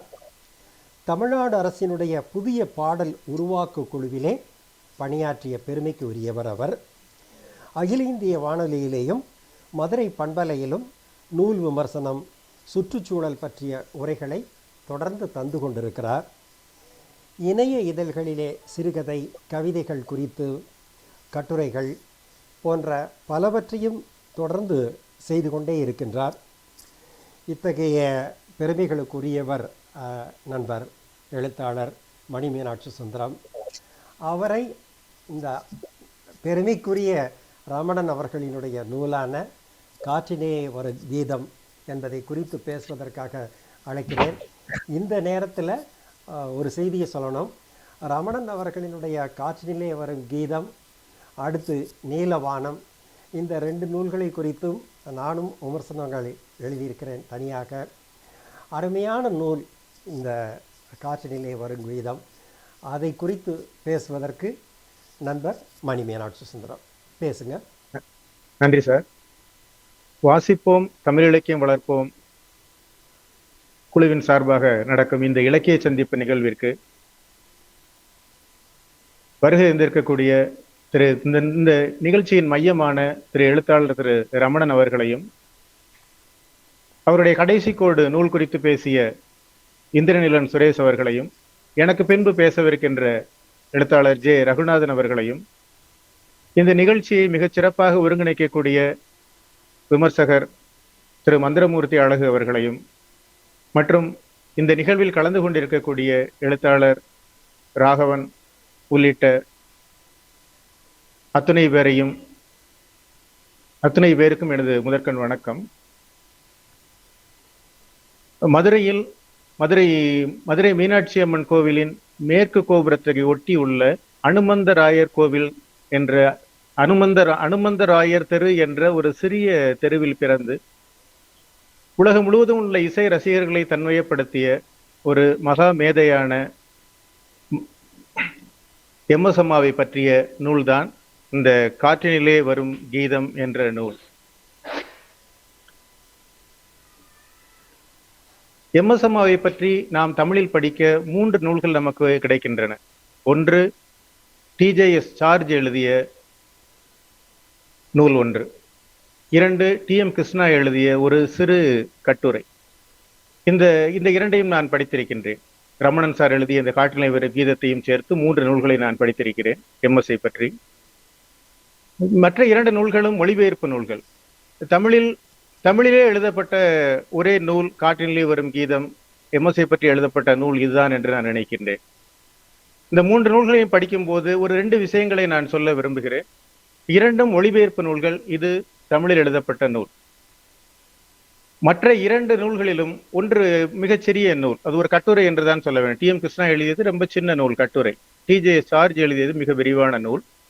2 நூல்களிலும் எம்.எஸ். அம்மாவை பற்றிய ஒரு ஆசிரியருக்குரிய ஒரு தனிப்பட்ட அபிப்பிராயங்கள் அதில் இருக்கும். அந்த கருத்து பரவலாக அந்த நூல் முழுவதும் இருக்கும். ஆனால் எம்.எஸ். பற்றி ரமணன் எழுதிய இந்த நூலில் அது போன்ற எந்த ஒரு விஷயமும் இல்லை என்பது முக்கியமான ஒரு விஷயமாக நான் கருதுகிறேன். மிக மிக சிறப்பான அதாவது ஒரு எம்.எஸ்.ஐ பற்றி அறிய நினைக்கின்ற ஒரு ரசிகன் முதலில் கையில் எடுக்க வேண்டிய நூல் இதுதான் என்று நான் உறுதியாக சொல்லுவேன். ஏனென்றால் இதில் அவருடைய வெற்றிகரமான பன்முக பரிணாமங்கள் மட்டுமே மிக உணர்வுபூர்வமான முறையில் சொல்லப்பட்டிருக்கின்றது. மிக நுணுக்கமா நான் நிறைய 3 நூல்களையும் படித்தாலும் கூட இந்த நூல்ல புதிய புதிய தகவல்கள் எனக்கு ரொம்ப கிடைக்குது. அதாவது ரொம்ப ஆச்சரியமா இருந்தது எனக்கு. அதாவது சிலவற்றை மட்டும் நான் சொல்ல வேண்டும் என்று நினைக்கிறேன். எம்.எஸ். 10 வயதா இருக்கும்போது பாடினாரு. அவருடைய பாடல் ஒளிப்பதிவு செய்யப்பட்டு புகழ் பெற்றார் என்பது எல்லாரும் தெரிந்த விஷயம். ஆனா அது என்ன பாடல், அது யார் எழுதினது, அந்த தகவல்கள் எல்லாம் இதில் மிக சிறப்பாக சொல்லப்பட்டிருக்கு. பகழிக்கூத்தர் எழுதிய திருச்செந்தூர் பிள்ளைத்தமிழ் அப்படிங்கிற ஒரு நூல்ல தான் மரகத வடிவம் செங்கதிர் வெயிலால் அப்படிங்கிற அந்த பாடல் தான் அவர் பாடினாரு. இன்னொன்னு, அதை அவர் பாடும்போது அவருடைய பாடலை மதிப்பிட்டு அதுக்கு அவர் என்ன கருத்து சொன்னார், இந்த மாதிரியான விஷயங்கள் எல்லாம் அதுல சொல்லியிருக்காரு. அது புதிதாக இருக்கு எனக்கு. ஏற்கனவே 2 நூல்கள் படித்தா கூட அவரை பற்றி ஓரளவு கொஞ்சம் விஷயங்கள் தெரிந்த எனக்கு இந்த நூல் புதிதான சில விஷயங்கள் எல்லாம் எனக்கு சொல்லுது. இன்னொரு முக்கியமான விஷயம், எம்.எஸ். நிறைய பிறமொழி பாடல்களை ரொம்ப அருமையா பாடக்கூடியவர்னு எல்லாரும் தெரியும். அவருடைய அர்ப்பணிப்பு உணர்வு, அவருடைய பயிற்சியுடைய அந்த நோக்கம், அதெல்லாம் நமக்கு நல்லா தெரியும். ஆனாலும் கூட அந்த அவர் விஷ்ணு சகஸ்ரம் சமஸ்கிருதத்துல உள்ள பாடல்கள் எல்லாம் ரொம்ப ரொம்ப அருமையா உச்சரிச்சு பாடியிருப்பாரு. நம்ம கேட்டிருக்கோம் நிறையா. அதே போல தெலுங்கு கீர்த்தனைகள்லாம் அன்னமையால் இருந்ததெல்லாம் அவர் பாடியிருக்கிறதெல்லாம் நம்ம கேட்டிருக்கோம். ஆனா இதுக்கான பயிற்சி ஆங்கிலத்திலையும் அவருடைய பாடியிருக்காரு. ஐநா சபையில போய் ஆங்கிலத்துல பாடியிருக்காரு. ஆனா இதுக்கெல்லாம் பயிற்சியா கட்டுரையில ஒரு விஷயத்த ரமணன் சார் சொல்றாரு. என்ன அப்படின்னு சொல்றாருன்னா, அவர் சிறு வயதுல கிரந்த மொழி படிச்சாரு அப்படின்னு சொல்றாரு. கிரந்த மொழியை யாரோ வடநாட்டுல இருந்து ஒரு சாது அவருக்கு அதை சொல்லி கொடுத்தாரு. அந்த பயிற்சி தான் பின்னாடி நிறைய பிற மொழிகள்ல ரொம்ப சுத்தமா அவர் சீக்கிரம் கத்துக்கிட்டு அந்த மொழிகளுடைய இயல்புக்கேற்ப அவர் பாடுறதுக்கு அதுதான் உதவுச்சு அப்படிங்கிறார். அது ரொம்ப முக்கியமான ஒரு விஷயமா நான் பாக்குறேன். இன்னொரு முக்கியமான விஷயம் என்ன அப்படின்னு சொன்னா, அவருடைய கொள்ளுப்பாட்டி ஒரு ஒரு மிகச்சிறந்த ஒரு நடன மங்கையா இருந்திருக்காரு. ஒரு துறை வரும்போது அவரை வரவேற்றிருக்காரு. பொதுவா மதுரையில என்ன சொல்லுவாங்கன்னா, ஏவி மேம்பாலம் திறக்கும் பொழுது அவர் நடனம் ஆடினாரு அப்படின்னு சொல்லுவாங்க. ஆனா அவருடைய அதுக்கு அடுத்து அவங்களுடைய அக்கம்மாள், அதாவது சண்முகவடிவுடைய தாயார் அக்கம்மாள் வயலின் இசைக்கலைஞரா இருக்காரு. எம்.எஸ். தேவதாசி குடும்பத்தை சேர்ந்தவர் அப்படிங்கிறது தெரியும். தேவதாசிங்கிறவங்க கோயில் பணி செய்யக்கூடிய ஒரு பணியாளர்கள். ஆனா ரொம்ப நுட்பமான ஒரு தகவல் அதுல என்ன அப்படின்னா, வயலின் கோவிலுடைய இசைக்கருவியா எப்பவும் இருந்ததில்லை. கோயில்ல வயலின் இசைக்கலைஞர்கள் யாரும் வேலை செஞ்சதில்லை அப்படின்னு சொல்றாரு. இப்ப இதுல ஒரு முடிவுக்கு நம்ம ஒரு நோக்கத்துக்கு வர முடியுது அப்படின்னு சொன்னா, அப்படின்னா எம்.எஸ். உடைய அம்மாவுக்கு முன்னாடி அவங்க தேவதாசியா இருந்திருக்க மாட்டாங்களா அப்படிங்கிற தேவதாசி அப்படிங்கிற ஒரு மரபுக்குள்ள அவங்க போகலையா அப்படிங்கிற ஒரு எண்ணமும் நமக்கு தோணுது. அப்புறம் அதே போல அவருடைய தந்தையாருடைய படத்தை, பி.எஸ். சுப்பிரமணிய ஐயருடைய படத்தை முதல்ல அவருக்கு அவருடைய கம்பெனியில் தோய்ந்த மூமு இஸ்மாயில் தான் முதல்ல கொடுத்தாரு அப்படிங்கிற தகவல். அதுக்கு முன்னாடி அவருடைய ஒரு படம் கூட அவங்க வீட்டுல இல்லை. அவருக்கு பின்னாடிதான் அதை அவங்க மாட்டினாங்க அப்படிங்கிற தகவல்லாம் ரொம்ப புதிதாக எனக்கு இருந்தது. அதே போல ஒரு புகழ்பெற்ற ஒரு இசைக்கலைஞர் ஆண் வேடமிட்டு நடித்த அந்த படத்துடைய வருவாயில இருந்து தான் புகழ்பெற்ற கல்கி இதழ் உருவாச்சு அப்படிங்கிற தகவலும் வந்து ரொம்ப சுவாரஸ்யமாகவும் புதுசாகவும் எனக்கு இருந்துச்சு. இப்படி நிறைய தகவல்கள், நுணுக்கமான தகவல்களை கொண்டிருந்தாலும் கூட வெறும் தகவல்களை அடுக்கி அந்த வாழ்க்கை வரலாறு எழுதப்படலை. அதுதான் ரொம்ப முக்கியமான விஷயம். ரொம்ப சுவாரஸ்யமா ஒரு கதை போன்று அவர் வந்து அதை சொல்லிட்டு போறாரு.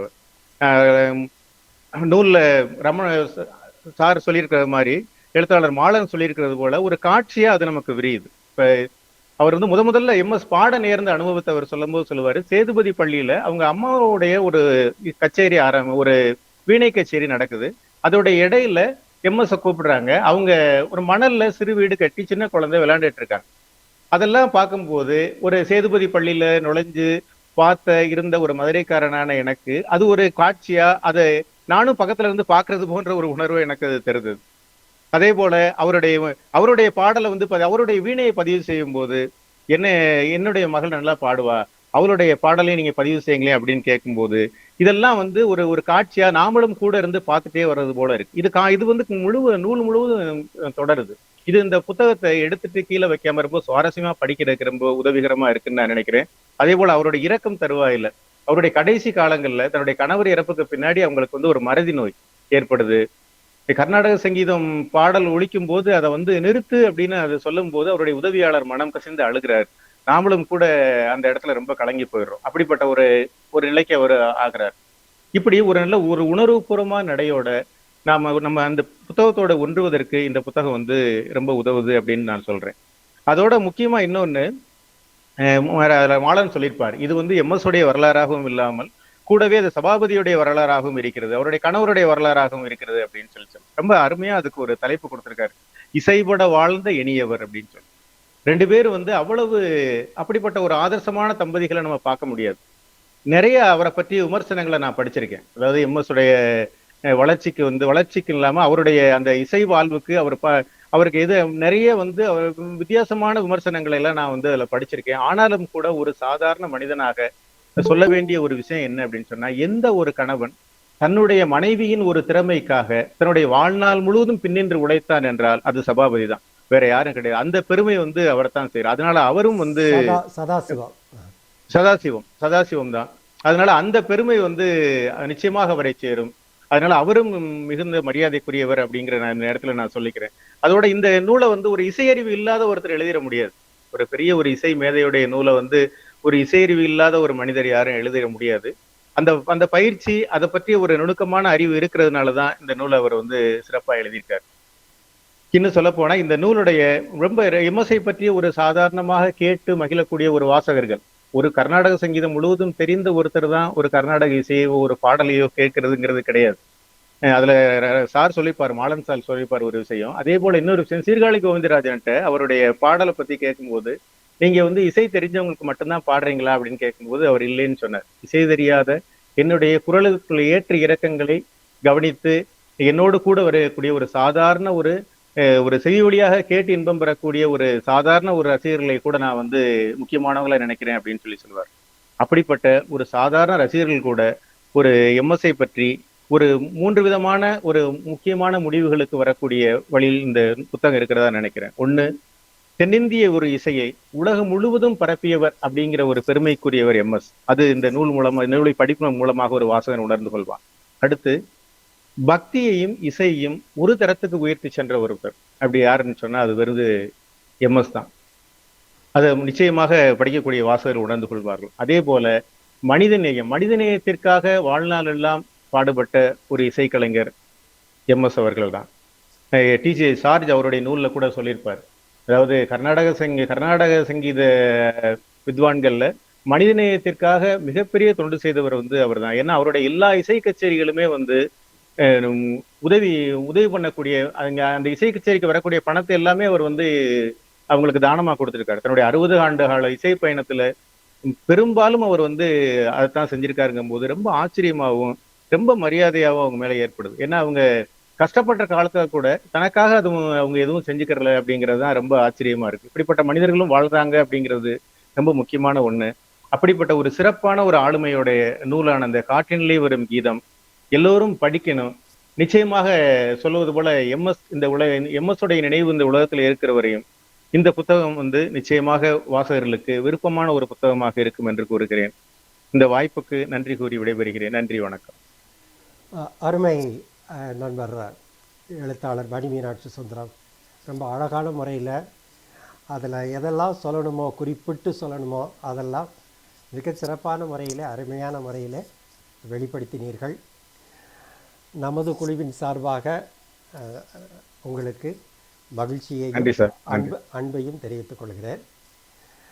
அடுத்து எழுத்தாளர் ரமணன் அவர்களினுடைய ஒரு டிடெக்டிவ் நாவல், ஒரு துப்புரியும் நாவலான நீலவானம் என்பதை குறித்து பேசுவதற்காக நண்பர் ஜே. ரகுநாதன் அவர்களை அழைக்கிறேன். அவர் பேசுவதற்கு முன்பாக ஜே. ரகுநாதன் அவர்களை பற்றிய சில செய்திகளை சொல்ல வேண்டும். எழுத்தாளர் ஜே. ரகுநாதன் நன்கு அறியப்பட்ட எழுத்தாளர். வெற்றிகரமாக சார்ட்டர்ட் அக்கவுண்டர் இந்திய கார்ப்பரேட் உலகிலே பல உயர் பதவிகளை வகித்தவர். பல சிறுகதைகளையும் கட்டுரைகளையும் தமிழ் முன்னணி இதழ்களிலே எழுதிய பெருமைக்குரியவர். குறிப்பாக சொல்ல வேண்டும் என்று சொன்னால், அவர் தகவல் தொழில்நுட்பம் குறித்து 2 வருடங்கள் கல்கியிலே தொடர் கட்டுரைகள் எழுதினார். 108 திவ்ய தேசங்கள் குறித்தும் கட்டுரைகள் எழுதியிருக்கிறார். பொருளாதாரம் குறித்தும் பல கட்டுரைகளை எழுதியிருக்கிறார். அதே போல சுய முன்னேற்ற கட்டுரைகளையும் எழுதியிருக்கிறார். 3 மேடை நாடகங்களை அவர் கதைவசனம் எழுதி மேடையிலே ஏற்றிய பெருமையும் அவருக்கு உண்டு. மெரினாவினால் அவருடைய நாடகங்கள் பலமுறை அரங்கேற்றப்பட்டுள்ளன. சமூக நாவல், மாய யதார்த்த வகை நாவல்களையும் எழுதியவர். இதையும் தவிர குறிப்பாக இன்னொன்றை சொல்ல வேண்டும். எழுத்தாளர் சுஜாதாவினுடைய பரம ரசிகர் ஜே. ரகுநாதன். அவருடன் நெருக்கமான தொடர்பை அவருடைய வாழ்க்கையின் இறுதி வரை எழுத்தாளர் சுஜாதாவுடன் நெருக்கமான தொடர்பிலே இருந்தவர். அதே போல எழுத்தாளர் பாலகுமாரனிடமும் நட்பு கொண்டு இறுதி வரை அவருடனும் மிக நெருங்கிய தொடர்பிலே இருந்தவர். எழுத்தாளர் பாலகுமாரன் அவருடைய 5 நாவல்களுக்கு எழுத்தாளர் ஜே. ரகுநாதன் முன்னுரை எழுதியிருக்கிறார். அந்த பெருமையும் அவருக்கு உண்டு. பாலகுமாரன் அவர் இறுதியிலே மரணமடைந்த பிறகு அவர் விட்டு சென்ற ஒரு நாவலை முடித்தவர். நாவலை முடித்த பெருமைக்கும் உரியவர் எழுத்தாளர் ஜே. ரகுநாதன் என்பதையும் தெரிவித்துக் கொள்கிறேன். இப்பொழுது ரமணன் அவர்களினுடைய நீலவானம் என்ற நாவலை குறித்து ஜே. ரகுநாதன். வாங்க சார். வணக்கம், எல்லோருக்கும் வணக்கம். முதலில் என்னுடைய சம்பிரதாயமான நன்றிகள், சம்பிரதாயமான என்று சொன்னாலும் மனமார்ந்த நன்றிகள் மந்திரமூர்த்தி அழகு அவர்களுக்கு இந்த வாய்ப்பு கொடுத்தமைக்கும், மிக அருமையாக என்னை அறிமுகப்படுத்தியதற்கும். டெஃபினெட்லி என்னுடைய முக்கியமான இன்னொரு நன்றி திரு ரமணனுக்கு. ஏன்னா எனக்கும் திரு ரமணனுக்கும் உள்ள நட்பு தொடர்பு 10 ஆண்டுகளுக்கும் மேலானது. நட்புக்கான காரணம் என்னிடமிருந்து நான் அவர்கிட்ட நிறைய நன்மைகள் வாங்கி கொண்டான். அவர் எனக்கு நிறைய நன்மைகள் செய்தவர். கல்கியில் 2 வருடம் 3 வருடம் தொடர்ந்து என்னிடம் எதையாவது எழுதி வாங்கி கொண்டு பப்ளிஷ் செய்தவர். 2வது என்னுடைய முதல் நாவல் தொட்டுக்கொள்ளவா தொடர்ந்து செல்லவா என்ற நாவலை முதல்ல வானதி பப்ளிஷ் செய்வதற்கு முழுமுதற் காரணமாக இருந்தவர் திரு ரமணன். அவரே என்னை வீட்டுக்கு என்னை அழைச்சிட்டு வானதி பப்ளிகத்துக்கு போய் ராமநாதனுக்கு இன்ட்ரடியூஸ் பண்ணி அதை பப்ளிஷ் செய்ய வைத்தவர். அவருடைய நீலவானம் நாவலை இங்கே நான் அது குறித்து பேசுவது கண்டு எனக்கு மிகுந்த மகிழ்ச்சியும் பெருமையும் கூட. Thank you mister Ramanan. இது ஒரு சின்ன நானும் திரு மந்திரமூர்த்தி அழகும் ஒரு சின்ன மாறுதல் பண்ணலாம்னு நினச்சிட்டு இருந்தோம். நான் என்னோட பேச்சை ஒரு ப்ரெசன்டேஷனாக கொடுக்கலாம் அப்படின்னு நினச்சிட்டு இருக்கேன். நான் ட்ரை பண்ணுறேன். வரலன்னா எப்போதும் போல பேசிடுறேன். வந்ததுன்னா வாழ்த்துங்கள்.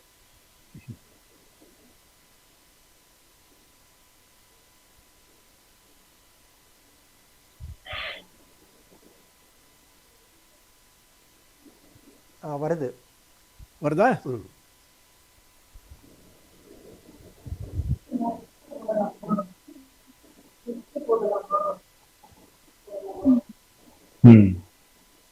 வருதா?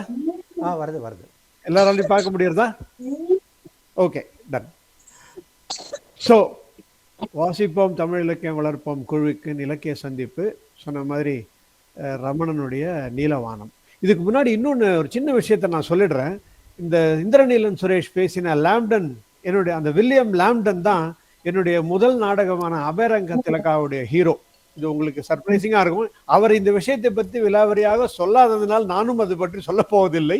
இதுல ஒரே ஒரு விஷயம் என்னன்னா, இந்த என்னுடைய நாடகத்துக்கும் அந்த வில்லியம் லாண்டனுக்கும் உள்ள தொடர்பு, தஞ்சை பெரிய கோவிலில் இருக்கிற கிழக்கு வாசலில் இருக்கிற ஒரு தொப்பி போட்ட மனிதனுடைய சிலை, அதை வச்சுதான் நான் அந்த ஸ்லைட்லி சயின்ஸ் ஃபிக்ஷன் ஃபேண்டசி மாயா யதார்த்தம் நாடகத்தை எழுதினேன். அது மிக வெற்றிகரமாக 50 முறைக்கு மேல் சென்னையில் அது மேடை ஏற்றப்பட்டது. சின்ன விஷயம்.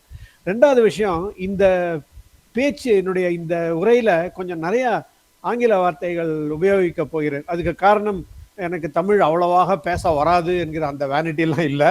நானும் 1ஆம் வகுப்பு முதல் 11ஆம் வகுப்பு வரை தமிழ் மீடியத்தில் படித்த மிக சாதாரண பள்ளியில் படித்தவன் தான்.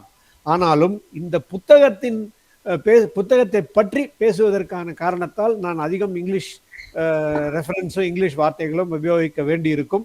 அதற்காக என்னை மன்னிப்பதானாலும் சரி, பாராட்டுவதானாலும் சரி, மகிழ்வோடு பெற்றுக்கொள்கிறேன்.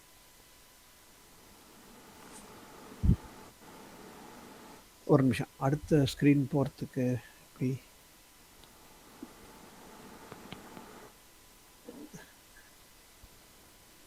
ஒரே செகண்ட். அப்படி கிளிக் பண்ணிட வேண்டியதான். ரெண்டாவது இதை கிளிக் பண்ணிட வேண்டியதான். இல்லை, வரமாட்டேங்கிறது. ஸ்லைட் ஷோல போட்டது வரும். ஸ்லைட் ஷோல போட்டுட்டோமா? அது போட்டீங்கனாலே ஃபுல் ஸ்கிரீன். ஒரே ஒரு நிமிஷம், just permit me to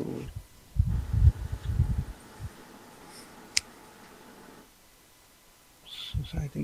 My technical knowledge is pretty poor.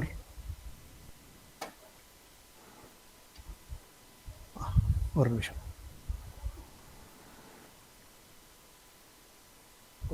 ஒன்றும் அவசரம் இல்லை. வருதா?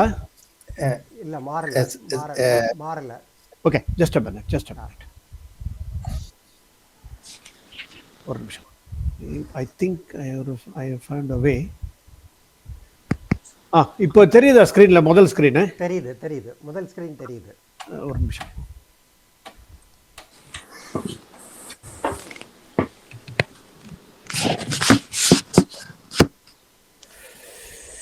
இல்ல, மன்னித்து விடுங்கள். சரி, ஓகே. இதை தவிர டிலே பண்ண வேண்டாங்கிறதுனால நான் இதுக்கு போயிடுறேன். ஸ்லைட் ஷோல போடுங்க. மேல இருக்கிற ஸ்லைட் ஷோ போட்டேன், பட் மூவ் ஆக மாட்டேங்கிறது. இல்ல, இது வேண்டாம் நமக்கு. இந்த லேஅவுட்ல இருந்து எடுத்துட்டு நேர ஸ்லைட் ஷோ பண்ணீங்கன்னா ஸ்லைட்ஸ் மாத்திரம் வரும். ஸ்லைட் ஷோ பண்ணா கூட ஷேர் பண்ண முடியல. அதை மாத்திரம் வருது அது. ஆமா, என்னோட ஸ்கிரீன்ல மட்டும் வருது. that's the problem. சரி, நான் இதுக்கே போயிடுறேன். ஐயா மேனுவலா கூட நம்ம அத ஸ்லைட் ஷோ மாத்திக்கலாம். இல்ல, மாத்திக்கலாம், பட் ஷேர் பண்ண வரல எனக்கு. அது ஐ டோன்ட் வாண்ட் டு இப்போ எக்ஸ்பெரிமெண்ட் பண்ண வேண்டாம்னு பாக்குறேன். ஏன்னா நேரம் போய் கொண்டிருப்பதனால் உடைய கடைசி தடவையா வேணா முயற்சி பண்ணி பாருங்க. ஐயா, இறுதியாக ஒரு யோசனை. சொல்லுங்க. நம்ம இந்த நீங்க வச்சிருக்கக்கூடிய முகப்பை க்ளோஸ் பண்ணிட்டு திருப்பியும் முதல்ல இருந்து வந்தா அடுத்த ஸ்லைடு ஸ்டார்ட் ஆயிருங்க. இதுனா முகப்புனா நீங்க இதுல சொல்றீங்களா? நம்ம கூகுள் மீட்ல சொல்றீங்களா இல்ல பிரசன்டேஷன் ஃபைல்ல சொல்றீங்களா? பிரசன்டேஷன் ஃபைல்லைங்க. பிரசன்டேஷன் ஃபைல்லையா?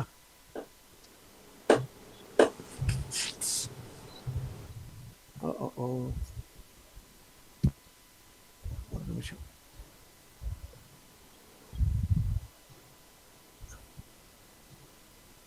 இல்ல, நீங்க க்ளோஸ் பண்ணவே இல்ல. உங்க லேப்டாப்ல ஸ்கிரீனை க்ளோஸ் பண்ணணும். லேப்டாப்ல இருங்க, வரேன். அந்த ஃபர்ஸ்ட் ஸ்கிரீனை க்ளோஸ் பண்ணுங்க. ஃபர்ஸ்ட் ஸ்லைட. இல்ல, இதுக்கே என்னால போக முடியல. மந்திரமூர்த்தி, நீங்க பிரசன்ட் பண்ண முடியுமா உங்க ஸ்கிரீன்ல இருந்து? அவர் பேசணும். இல்ல, ஒரே நிமிஷம், நான் முயற்சி பண்றேன். அவர் உங்களுக்கு அந்த வந்துட்டேன் பிரசன்டேஷன் இப்போ வந்து வந்துட்டேன் நீங்க இப்போ ஷேர் வந்துட்டேன் பண்ணுங்க. ஒரு செகண்ட் இப்போ I think I've got my screen now.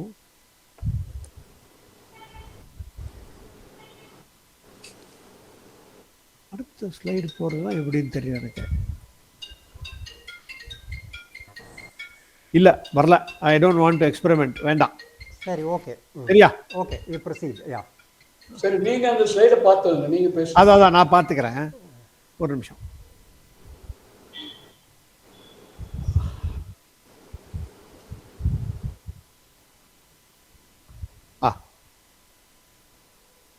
Okay, fine, very good, fine. Yeah, வருதா? வருது. Oh very good. Okay good. Yeah. Okay so Second slide வந்துருது. Okay good.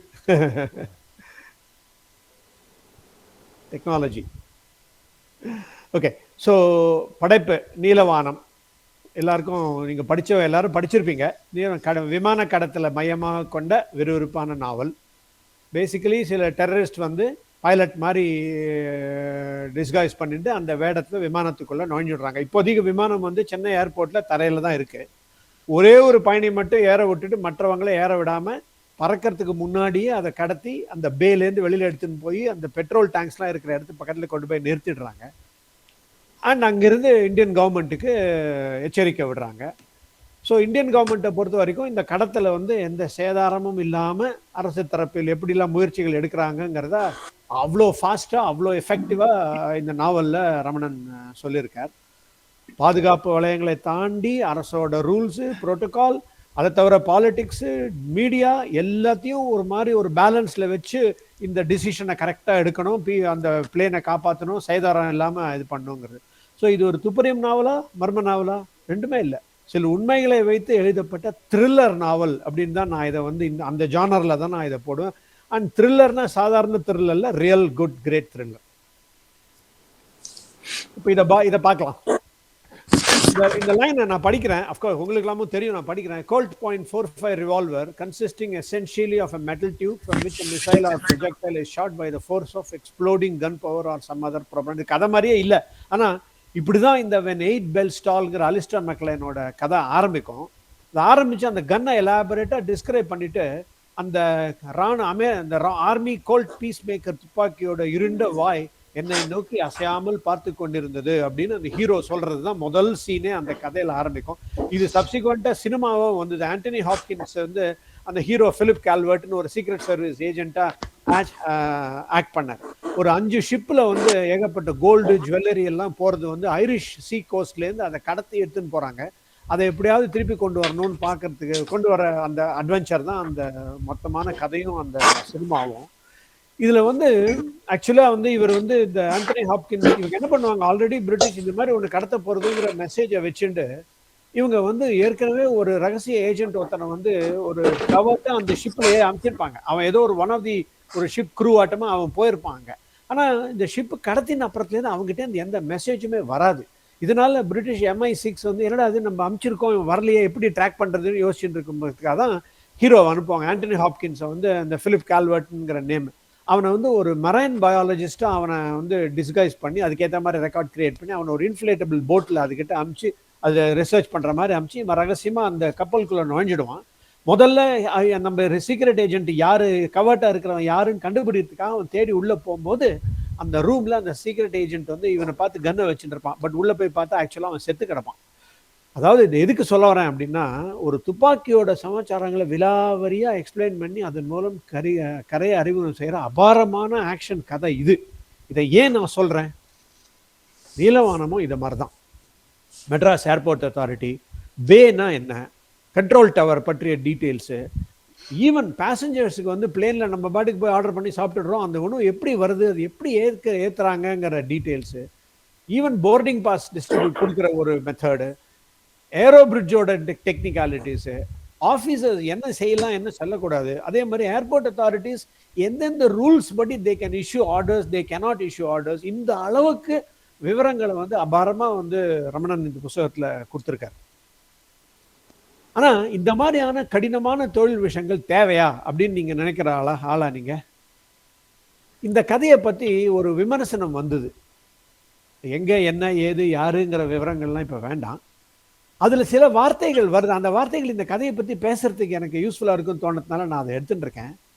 இதுக்கு இந்த நடுநடுவில் சொல்கிற தகவல்கள் வேக தடைகளாக தெரியாது. எழுதின விதமாக எழுதினால் தெரியாது. ரமணன் அப்படிதான் எழுதியிருக்கார். சரி, அந்த விமர்சகர் சொல்றார், தமிழில் சுஜாதா உள்பட த்ரில்லர்கள் எழுதும் எழுத்தாளர்கள் கதையின் களம் குறித்து லேசாக தொட்டுவிட்டு கதையை மட்டும் பெரிதாக கவனத்தில் கொள்வார்கள். தவறு. பொன்னியின் செல்வன்ல கல்கியே எலாபரேட்டா ஹிஸ்டாரிக்கல் டீட்டெயில்ஸ் எழுதியிருக்கார். சுஜாதாவே நிறைய எழுதியிருக்கார். ஸோ அதனால இதுவும் சரியில்லை. சரி, தமிழர்கள் த்ரில்லர்கள் எழுதுபவர் மீது போகிற போக்கில் நக்கல் அடித்திருப்பதால் அதுல இருக்கிற ஒரு முன்னரையில் இந்த மாதிரி பண்ணிட்டாங்கன்னு இந்த விமர்சகருக்கு லேசான கோபம் இருக்கு. என்னை பொறுத்தவரையில் அது நக்கல் இல்லை, உண்மைதான்.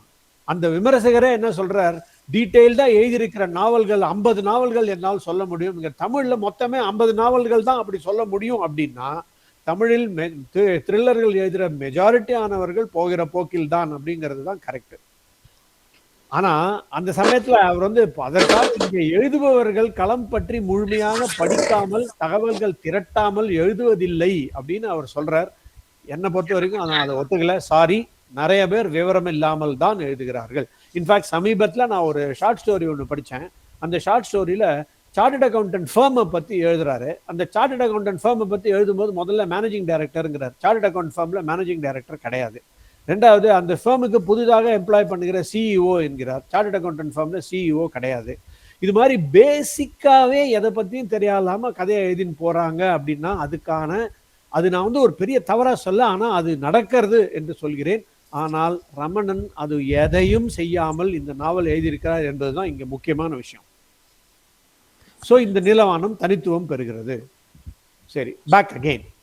இப்போ அந்த பாயிண்ட்டுக்கு நீலவானத்தோட அதோட இம்பார்ட்டன்ஸ் என்ன அப்படிங்கிறதுக்கு நான் இதை கோட் பண்ண வேண்டியிருக்குது. ஃப்ரெட்ரிக் ஃபார்சைட் அவரோட day of the jackal, dogs of war, fist of God, deceiver, Afghan, kill list, icon, இந்த மாதிரி ஏகப்பட்ட கதைகள். இதெல்லாம் படிச்சா இவ வெறும் த்ரில்லர் கதைகள் மட்டும் இல்லை. இது நீங்க டே ஆஃப் த ஜாக்கால் படிச்சீங்கன்னா ஹிஸ்டரி ஆஃப் பிரான்ஸ், அந்த அல்ஜியர்ஸோட ஸ்ட்ரகிள் பத்தி, அதுக்காக தான் சார்ல்ஸ் டீகாலை அவங்க அசாசினேட் பண்றதுக்கே அவங்க பிளான் பண்ணுவாங்க. அதே மாதிரி டாக்ஸ் ஆஃப் வார்ல ஆப்பிரிக்கன் டிக்டேட்டர்ஷிப்ஸை எப்படி கவுக்குறதுங்கிறது மெர்சினரிஸை டிப்ளாய் பண்ணுவாங்க வெஸ்டர்ன் பவர்ஸ். அதை பத்தி எலாபரேட்டா எழுதியிருப்பார். அதே மாதிரி இந்த ஆப்கான் கில் லிஸ்ட்லாம் படிச்சீங்கன்னா செர்பியா, அப்புறம் ஆப்கானிஸ்தான், அங்கே நடக்கிற அந்த டெரரிசம் பற்றி அவ்வளோ எலாபரேட்டாக ரிசர்ச் பண்ணி எழுதியிருப்பார். இன்டர்நேஷனல் ஸ்பை ஏஜென்சிஸோட மெத்தட் ஆஃப் ஒர்க்கிங் எப்படிங்கிறது, அப்புறம் political versus national security concern, இதை பற்றியெல்லாம் அபாரமாக எழுதியிருப்பார். எந்த விதத்துலையும் இந்த விவரங்கள் ஒரு வாசகனுக்கு நிறைய அறிவு ஊட்டுவதோடு கதையோட சுவாரஸ்யத்தில் இன்டர்ஃபியரே பண்ணாது. ஆகவே விவரங்கள் கதையோட சுவாரஸ்யத்தை தடுக்குங்கிறது தவறான புரிதல். எழுதுறபடி எழுதினா தவறாது. நீலவானம் அப்படி எழுதுறபடி எழுதப்பட்ட நாவல் தான். ரெண்டாவது, என்னை பொறுத்த வரைக்கும் டெக்னிக்கல் விஷயங்களை நுட்பமாக எழுதுவது அந்த கதையின் நம்பகத்தன்மையை பல மடங்கு அதிகரிக்கும் அப்படிங்கிறதுல நான் ரொம்ப ஸ்ட்ராங்காக பிலீவ் பண்ணுறேன். ஸோ நீலவானத்துலேயும் பார்த்தீங்கன்னா Madras airport, control tower, air India office, ATC tower, அங்கே இருக்கிற 4 டெர்மினல், அந்த ஏர்போர்ட்டோட internal architecture and structure. Ramanan also says India's third busy airport, 40th it is improving. All these informations are not only useful, they add a lot of value to the story. இந்த நீலவானம் கதையோட நம்பகத்தன்மைக்கு இந்த விவரங்கள்லாம் strength தானே தவிர weakness இல்லை அப்படிங்கிறது தான் என்னுடைய ஆழ்ந்த அண்டர்ஸ்டாண்டிங். தமிழுக்கே வரலாமே, நில்லுங்கள் ராஜாவே. சுஜாதா என்கிட்ட பர்சனலாகவே சொல்லியிருக்காரு, ஹிப்னோபீடியா பற்றி ஒரு வரி கரெக்டாக எழுதுறதுக்காக he had to refer 17 books on Alois Benjamin Salinger, Wisman Institute of Science ஓட ரிசர்ச், ஆல்டஸ் ஹக்ஸ்லியோட books brave new world and brave new world revisited, Ralph 124C 41+ங்கிற ரிசர்ச் பேப்பர்ஸ், இது மாதிரி ஏகப்பட்டது படித்து தான் அவரும் மென்ஷன் பண்ணியிருக்காரு. நான் பாலகுமாரனோட சொர்ண வேட்கை, அது உங்களுக்கு சொல்லி ஆனும். நான் பாலகுமாரன் சொர்ண வேட்கையை பற்றி என்கிட்ட எழுதும்போது நிறைய டிஸ்கஸ் பண்ணேன். அந்த ஒரு காரணத்துக்காக தான் அவர் இறந்த பிறகு அந்த ஃபேமிலி உங்களுக்கு தான் அதை பற்றி பேக்ரவுண்ட் தெரியுமே, நீங்களே எழுதி முடிங்க அப்படின்னு சொல்லி நான் எழுதி முடித்தேன். அதை அந்த சொர்ண வேட்கையில் அவர் நடுவில் ஒரு நாளைக்கு அவர்கிட்ட ஏதோ பேசும்போது அவர் வீட்டில் இருக்கல, அவர் மூச்சு திணறல் ஏற்பட்டு காவேரி ஹாஸ்பிட்டல் இருக்காருன்னொன்னே நான் அவருக்கு ஃபோன் பண்ணல. ஒரு வாரம் டிஸ்டர்ப் பண்ண வேண்டாம் அப்படின்னு விட்டுட்டேன். ஒரு வாரத்துக்கு அப்புறம் திடீர்னு அவர் எனக்கு ஃபோன் பண்ணார். அந்த பொட்டியை பார்த்தேன்யா, என்ன பிரமாதமாக இருக்குது தெரியுமா, பெரிய இரும்பு ரிவெட்டெல்லாம் அடிச்சுன்னார். எனக்கு ஒன்றுமே புரியல, எந்த பொட்டி சார்னே? நீ பாட்டுக்கு சொர்ண வேட்கை ஷார்ட் ஸ்டோரியில் நீ பாட்டுக்கு பொட்டியில் எடுத்துன்னு போனாங்க, ரெக்கார்ட்ஸ்லாம் எழுதிட்ட, நான் அந்த பொட்டியை எப்படி டிஸ்கிரைப் பண்றது? அதுக்காக செயின்ட் ஜார்ஜ் மியூசியத்துக்கு போய் பார்த்தேன். அங்க அந்த பொட்டியை இரும்பு பொட்டி அவங்க எப்படி எடுத்துன்னு போனாங்கன்னு பார்த்தா அது மாதிரி இருக்கு அப்படின்னாரு. நான் சொன்னேன், ஏதா இப்பதான் ஹாஸ்பிட்டல்ல இருந்து வந்திருக்கீங்க, அதெல்லாம் பரவாயில்லையா, ஒரு கதை எழுதணும்னா இதெல்லாம் எவ்வளவு த்ரில் அப்படின்னு சொல்லிட்டு அந்த ஆத்தென்டிசிட்டியை வந்து ஒரு கதையில கொடுக்க வேண்டியது சிறந்த எழுத்தாளர்கள் நிச்சயமாக செய்வார்கள். அதை தான் ரமணன் நீலவானத்துல செஞ்சிருக்காரு. இந்த ஒரு போட்டோ பாருங்க, ஒரு சின்ன ஒரு ஹோட்டல் 3வது இடத்து அந்த போட்டோ இருக்கு இல்லையா, ஈடன் உல்ஃப் ஹோட்டல் அப்படிங்கிறது. இந்த போட்டோ வந்து மியூனிக்ல நானே எடுத்தது. ஏன் இதை எடுத்தேன்னு சொல்ற சுவாரஸ்யமா இருக்கும் உங்களுக்கு. டே தி ஜாக்கால் கதையில அந்த ஒரு ஒரு ஒரு பிரெஞ்சு ஜெனரல் வந்து அவன் மாட்டிக்கிறாங்கிறதுனால என்ன பண்றான், அவன் அங்கேயும் தப்பிச்சுன்னு போய் மியூனிக்கு வந்துடுறான். மியூனிக்கு வந்து ஒரே ஒரு லைன் எழுதியிருப்பாரு, மியூனிக் சென்ட்ரல் ஸ்டேஷன்ல இருந்து 1.5 கிலோமீட்டர் ஈஸ்ட்ல இருக்கிற ஈடன் உல்ஃப் ஹோட்டல்ல அவன் தங்கினான் அப்படின்னு எழுதியிருப்பாரு. நான் மியூனிக் பண்ணும்போது எனக்கு ஒரு இது இருக்கா, நிஜமா இது இருக்காரு, அவர் கதை விட்டுருக்காரா, போய் பார்க்கணும். நான் போய் பார்த்தேன். மியூனிக் சென்ட்ரல் ஸ்டேஷன் அங்கேருந்து ஹாபர்னாஃப்னு பேர் அந்த இடத்துக்கு, அந்த இடத்துல இருந்து சரியா 1.5 கிலோமீட்டர்ல கிழக்கு பகுதியில் இந்த ஈடன் உல்ஃப் ஹோட்டல் இருக்கு. அதுதான் நான் போட்டோ எடுத்து போட்டிருக்கேன். ஸோ ஒரு நாவல் எழுதுறது சுவாரஸ்யமாக இருக்கணும் என்பதற்காக விவரங்களை சாக்ரிஃபைஸ் பண்ண வேண்டிய அவசியம் இல்லை. ஃபார் இன்ஸ்டன்ஸ் கமல்ஹாசன் எடுத்துக்கோங்களேன், மைக்கேல் மதன காமராஜன் பார்த்துருப்பீங்க. அதில் அந்த ஃபயர்மேனாக வர கமல்ஹாசன் வந்து 5000 ரூபா கடன் வாங்கினேன் எப்படி விட்ட அப்படின்னு கேட்டாக்கா, 4000 ரூபா செலவழிச்சு நாடகம்லாம் போட்டோம், இந்த 5000 ரூபா எப்படியாவது சம்பாதிக்கலான்னு கிண்டியில போய் ரேஸ்ல விட்டோம், 4th லெக்ல போயிடுச்சு அப்படிம்பாரு அவரு. இந்த 4th லெக்ல போயிடுச்சுங்கிறது விவரங்கள் தெரிந்தவர்களால தான் வந்து பேச முடியும். அதே மாதிரிதான் ஒரு ஒரு ஒரு ஒரு ஆக்டிங்கோ ஒரு எழுத்துலையோ ஒரு ஆத்தென்டிசிட்டி, ஒரு நம்பகத்தன்மை வரணும் அப்படிங்கிறது வந்து நிச்சயமா அதுக்கு ஆராய்ச்சி பண்ணி அதை எழுதினா அதுக்கான வேல்யூ அந்த சினிமாக்கோ அந்த புஸ்தகத்துக்கோ இருக்கும் அப்படிங்கிறது தான் நான் சொல்றேன். ரமணன் அதை ரொம்ப அழகா நீலவானத்தில் செய்திருக்கிறார். சரி, இதுல சில நீலவானத்துல என்ன நட்சத்திரங்கள்னு பார்க்கலாம். விமானம் வந்து நிச்சயமா தரையில அது இந்த இடத்துல ஒரு அன்யூஷுவலா இந்த எல்லா விமானமும் ஹைஜாக் ஆகுங்கிறது மீடியாரில் தான் ஆகும். இதுல வந்து தரையிலேயே அது கடத்தப்படுகிறது. அதுல வந்து ரிசர்வ் பேங்கோட ஹியூஜ் அமௌண்ட் ஆஃப் கோல்டு லண்டனுக்கு போறது. ஒரே ஒரு விஐபி பிராணி இருக்கார் அதுல. உடனே விமானத்தையும் அந்த அசைன்மெண்ட்டையும் காப்பாற்றணும். ஹைஜாக்கர்ஸை உயிரோடு பிடிச்சாதான் பெஸ்ட், அப்பதான் சோர்ஸ் கண்டுபிடிக்க முடியும்.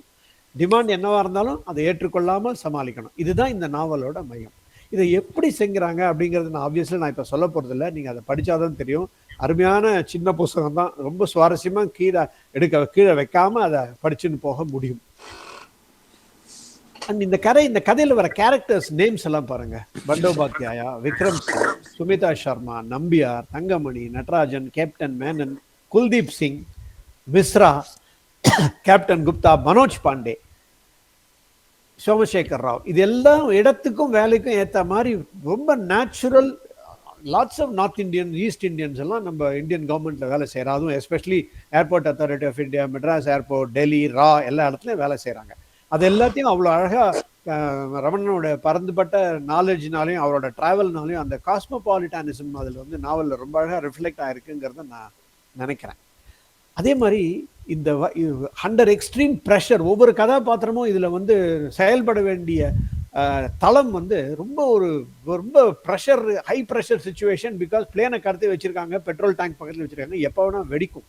ஸோ எப்படி நிதானமாக சாதுரியமாக இவரை கையாளுறாங்கிறத ஒரு அப்சல்யூட் கார்பரேட் மேனேஜர் மாதிரி அதை டிஸ்கிரைப் பண்ணியிருக்காரு. ஹேவிங் ஸ்பெண்ட் 40 வருஷம் கார்பரேட்ல இருந்த எனக்கு இதை வந்து தரவா என்னால் என்ஜாய் பண்ண முடிஞ்சுது இதில்.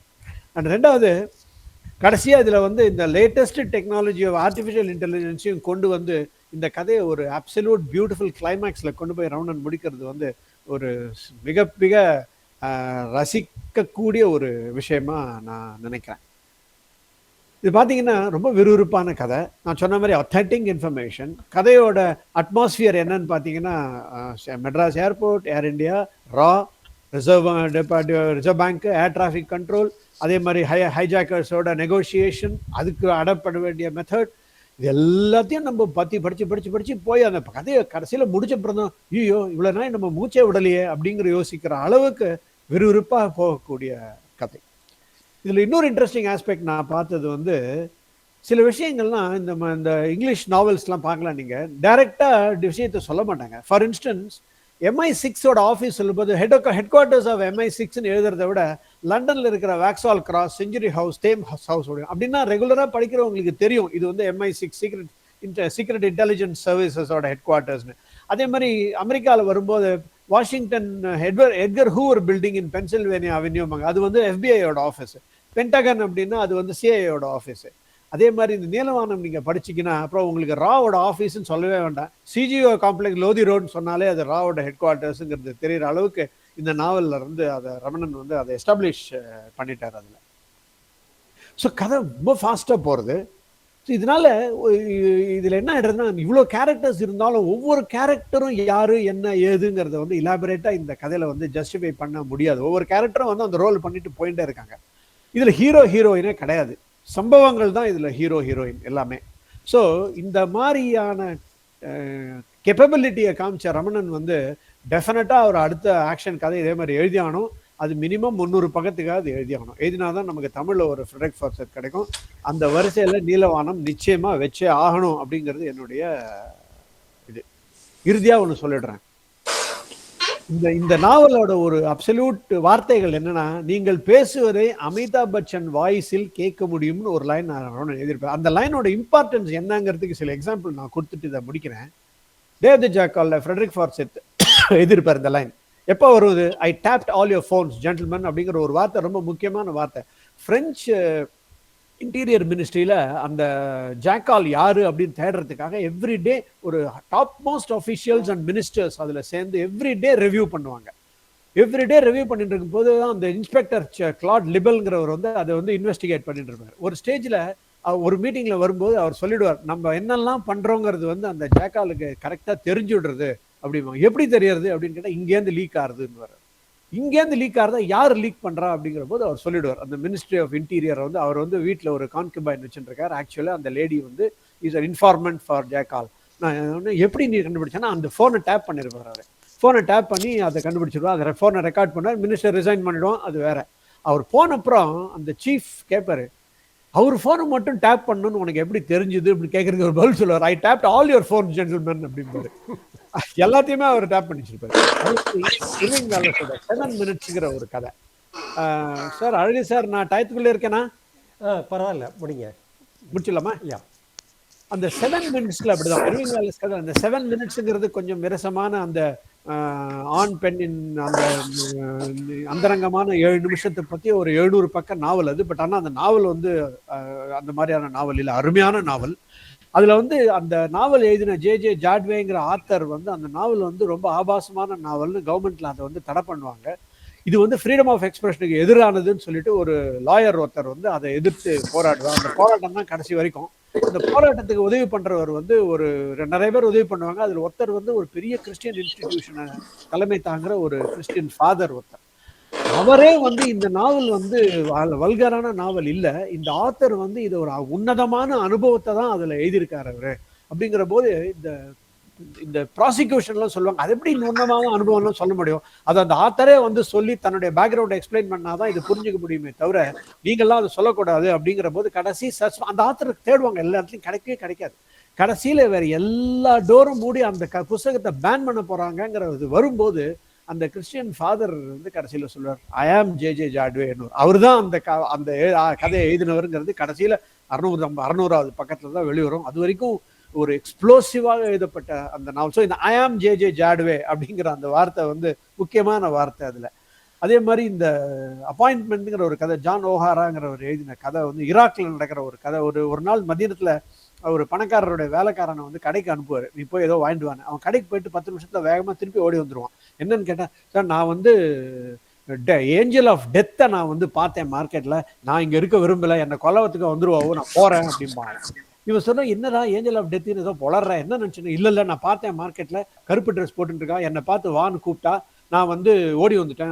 அவர் என்னை எப்படியாவது கொண்டுடுவாவோ, அதனால எனக்கு கொஞ்சம் பணம் கொடுங்க, நான் என்னோட நேட்டிவ் பிளேஸ் சமராக்கு நான் போயிடுறேன் அப்படின்னு சொல்லிட்டு எப்படியோ பிடிவாதம் படிச்சு இந்த பணத்தை வாங்கி ஓடி போடுவான் பயந்துட்டு. இந்த ஓனருக்கு வந்து என்ன புதுசாக அதை வளர்றனை போய் பார்க்கணும்னு சொல்லிட்டு ஒரு மார்க்கெட்டுக்கு போய் அங்கங்கே தேடி பார்த்தா அங்கே வந்து கருப்பு ட்ரெஸ் போட்டு ஒரு லேடி இருப்பா. இவராக தான் இருக்குன்னு சொல்லி நேரம் போயிட்டு, நீ என்ன இந்த மாதிரி நீ வந்து என்னோட வேலைக்காரனை பயமுத்தி விட்டுருக்க? அவன் வந்து என்ன உனக்காக பயந்துட்டு ஓடி போயிட்டானே, who are the hell are you? என்ன உங்க வேலைக்காரனை நான் இங்கே பார்த்தேனே, ஓடி போயிட்டானே, ஏன் ஓடி போயிட்டான், எங்கே ஓடி போயிட்டான்? சமாரா, இன்னைக்கு ராத்திரியே நான் அவனை சமாரால தானே மீட் பண்ண போறேன் அப்படின்பாவோ. அது மாதிரி முடியாது. So I was suppose to meet him in Samara அப்படின்னு சொல்றது தான் வந்து அந்த கதையோட. அதே மாதிரி இவர் இந்த கதையில இந்த ஹோல் சஸ்பென்ஸை இது பண்ற இடம் வந்து அமிதாப் பச்சன் வாய்ஸ்ல கேட்க முடியுங்கிற அந்த ஆர்டிஃபிஷியல் இன்டெலிஜென்ஸ் மூலமா தான் இந்த ஹைஜாக்கர்ஸ் வந்து தே கெட் காட். அது விவரங்கள் நான் இப்போ சொல்ல விரும்பல. ஏன்னா தேர்ந்த எழுத்தாளர்கள் அப்படித்தான் எழுதுவாங்க. ரமணனும் அதை தான் பண்ணியிருக்கார். Thank you very much. மிக்க மிக்க மகிழ்ச்சி. ரொம்ப அழகா நீலவானத்தை பற்றி நேரத்தை கடந்ததற்கு மன்னிக்க வேண்டுகிறேன். பரவாயில்ல பரவாயில்ல.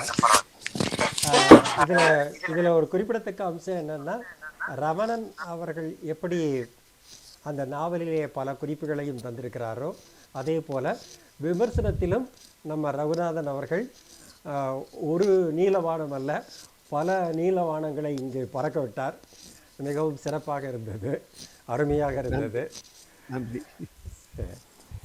அடுத்து ரமணன் அவர்களுடைய ஏற்புரை கூறுவதற்கு முன்னாலே வருகை தந்திருக்கின்ற நண்பர்கள் விரும்பினால் ரமணன் அவர்களினுடைய வாசித்த படைப்புகளை குறித்து அவர்களது கருத்துக்களை கூறலாம். ஆனால் நேரத்தினுடைய அருமை கருதி யாரும் 2 நிமிடங்களுக்கு மிகாமல் தங்களுடைய கருத்துக்களை கூறுமாறு பணிவோடு கேட்டுக்கொள்கிறேன். வரலாம், பேச விரும்புகிறவங்க வரலாம். Bhaskar sir, Bhaskaran Jayaraman doctor. வணக்கம். இந்த படைப்புகளையும் நான் வாசித்திருக்கிறேன். மிக அருமையாக இங்கே வந்து எல்லாருமே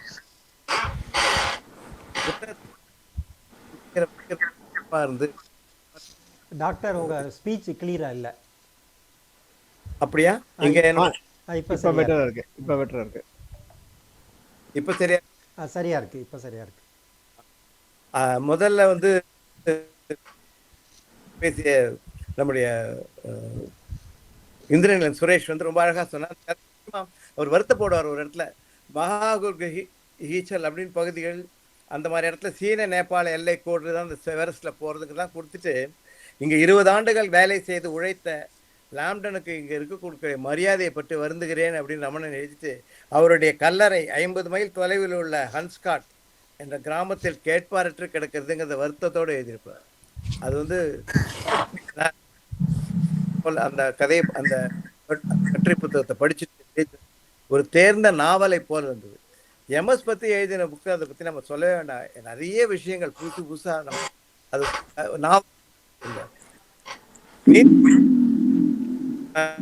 அதுக்கு முன்னாடி முக்கியமான ஒரு விஷயம் சொல்லணும்னு நினைச்சேன். ஒரு நாட்டின் சரித்திரம் சொல்லுது, ஒரு வரலாற்றை சொல்வது சரித்திரம். ஒரு நாட்டின் அந்த அமைப்பை சொல்லுது பூகோளம். நம்ம நாட்டுடைய பூகோளத்தை வரைபடமாக வரைந்த சரித்திரத்தை சொன்னது அப்படின்னு நான் ஒரு வரி எழுதியிருந்தேன். அந்த பூகோளத்தை சேர்த்து சிறப்பான ஒரு புத்தகம் கடைசி கொடு. அது எப்போ பார்த்தாலும் அதுல ஒரு இன்ட்ரெஸ்ட் இருக்கும். அதே மாதிரி நீலவானமும் நான் எழுதும்போது எழுதியிருந்தேன். மிக சிறப்பான, அது என்ன மாதிரினா ஒரு த்ரில்லர் தான், அது சஸ்பென்ஸ் அது மாதிரிலாம் சொல்ல ஒரு த்ரில்லர் தான். அவ்வளோ நிகழ்ச்சி தொடுப்பாக வந்து கொண்டே இருந்தது. இதுல நுண்ணறிவு அந்த அப்டேட் பண்ணிட்டு இருக்காரு, நாலேஜ்னு தெரியும். 3 புத்தகங்களையும் தவறாமல் அனைவரும் வாசிக்க வேண்டிய புத்தகங்கள் என்பதை 3 பேச்சாளர்கள் மிக சிறப்பாக சொன்னார்கள். ரகுநாதன் பத்தி நான் எப்பவுமே நிறைய ரெஃபரன்ஸ் கொடுப்பேன். அவருடைய வைட் நாலேஜ், அந்த ரீடிங் நாலேஜ் வந்து நிறைய படிச்சிருப்பார்னு நினைப்பேன். அவருடைய கதைகள் சொல்லும் விதத்துல கூட பாத்தீங்கன்னா அந்த பாணி நிறைய இருக்கும். அதை அவர் கம்பேர் பண்ணது ரொம்ப சுவாரஸ்யமா இருந்தது. இந்த வாய்ப்புக்கு நன்றி. மிக அனைவரே பேசாங்க. ஏன்னா சிறப்பான புத்தகங்களை பற்றி இதை விட சிறப்பாக எப்படி குறைச்சி பேச முடியாது. ரமணன் அவர்களுக்கும் மந்திரமூர்த்தி அவர்களுக்கும் அனைவருக்கும் நன்றி. மிக்க மகிழ்ச்சி டாக்டர். அப்புறம் சார் சுந்தரராஜன் சார் பேசுறீங்களா? வணக்கம் மந்திரமூர்த்தி சார். ரொம்ப அழகான ஒரு நிகழ்வு, மிக மகிழ்ச்சியா இருந்தது. நம்ம ரமணன் சாருடைய நீலவானத்தை பத்தி நம்மளும் ஒரு குவியத்தின் சார்பாக ஒரு ஏற்பாடு பண்ணியிருந்தோம். இதே மாதிரி ஒரு கலந்துரையாடலுக்கு மிகவும் சிறப்பான ஒரு நாவல். அதை படித்து நான் 2-3 தடவை படிச்சிருக்கேன். அது மகிழ்ச்சியா இருந்தது. இன்றைக்கு அவருடைய அந்த நாவலை மட்டும் இல்லாமல் மற்ற 2 நாவல்களை பற்றியும் நண்பர்கள் எல்லாம் பேசுனாங்க. ஜெய் ரகுநாதன் அவர் எப்பவுமே இவர் டாக்டர் சொன்னது போல நிறைய ரெஃபரன்ஸ் தருவார். நீலவானத்தை விட மற்ற கதைகள் நிறைய சொன்னாரோ என்று கூட சொல்ல தோணும், நினைக்க தோணும். அந்த மாதிரி இருந்தது. ரொம்ப அருமையான இது. அவர் சொன்ன புத்தகங்கள் அத்தனையும் நான் படிச்சிருக்கேன். அந்த பர்டிகுலர்லி 7 மினிட்ஸும் சரி, டே ஆஃப் த ஜாக்கரும் சரி, எனக்கு ரொம்ப பிடித்தமான புத்தகங்கள். அதை பற்றியெல்லாம் திருப்பி ரகுநாதர் அவர்கள் தனியாக ஒரு தடவை மற்ற அவர் நான் படித்த புத்தகங்கள்னு பேசினார்னா அதை கேட்பதற்கு ரொம்ப ஆவலோட நானும் காத்துட்டு இருக்கேன். இன்றைக்கு ரமணன் அவர்களுடைய புத்தகங்களை பற்றி அழகாக சொன்னார்கள், சிறப்பாக சொன்னார்கள். அது ரெண்டையும் விட சரியா சொன்னாங்க, அதுதான் முக்கியம். ரொம்ப நல்லா இருந்தது. நன்றி. மிக்க மகிழ்ச்சி சுந்தரராஜன் சார். வேற நண்பர்கள்?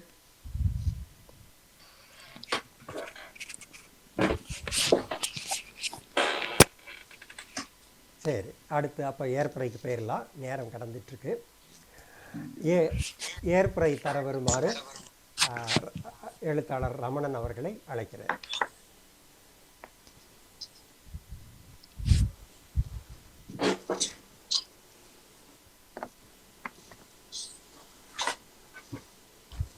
மியூட் ஆயிருக்கு சார். சார் மியூட் ஆயிருக்கு. மியூட் ஆயிருக்கு.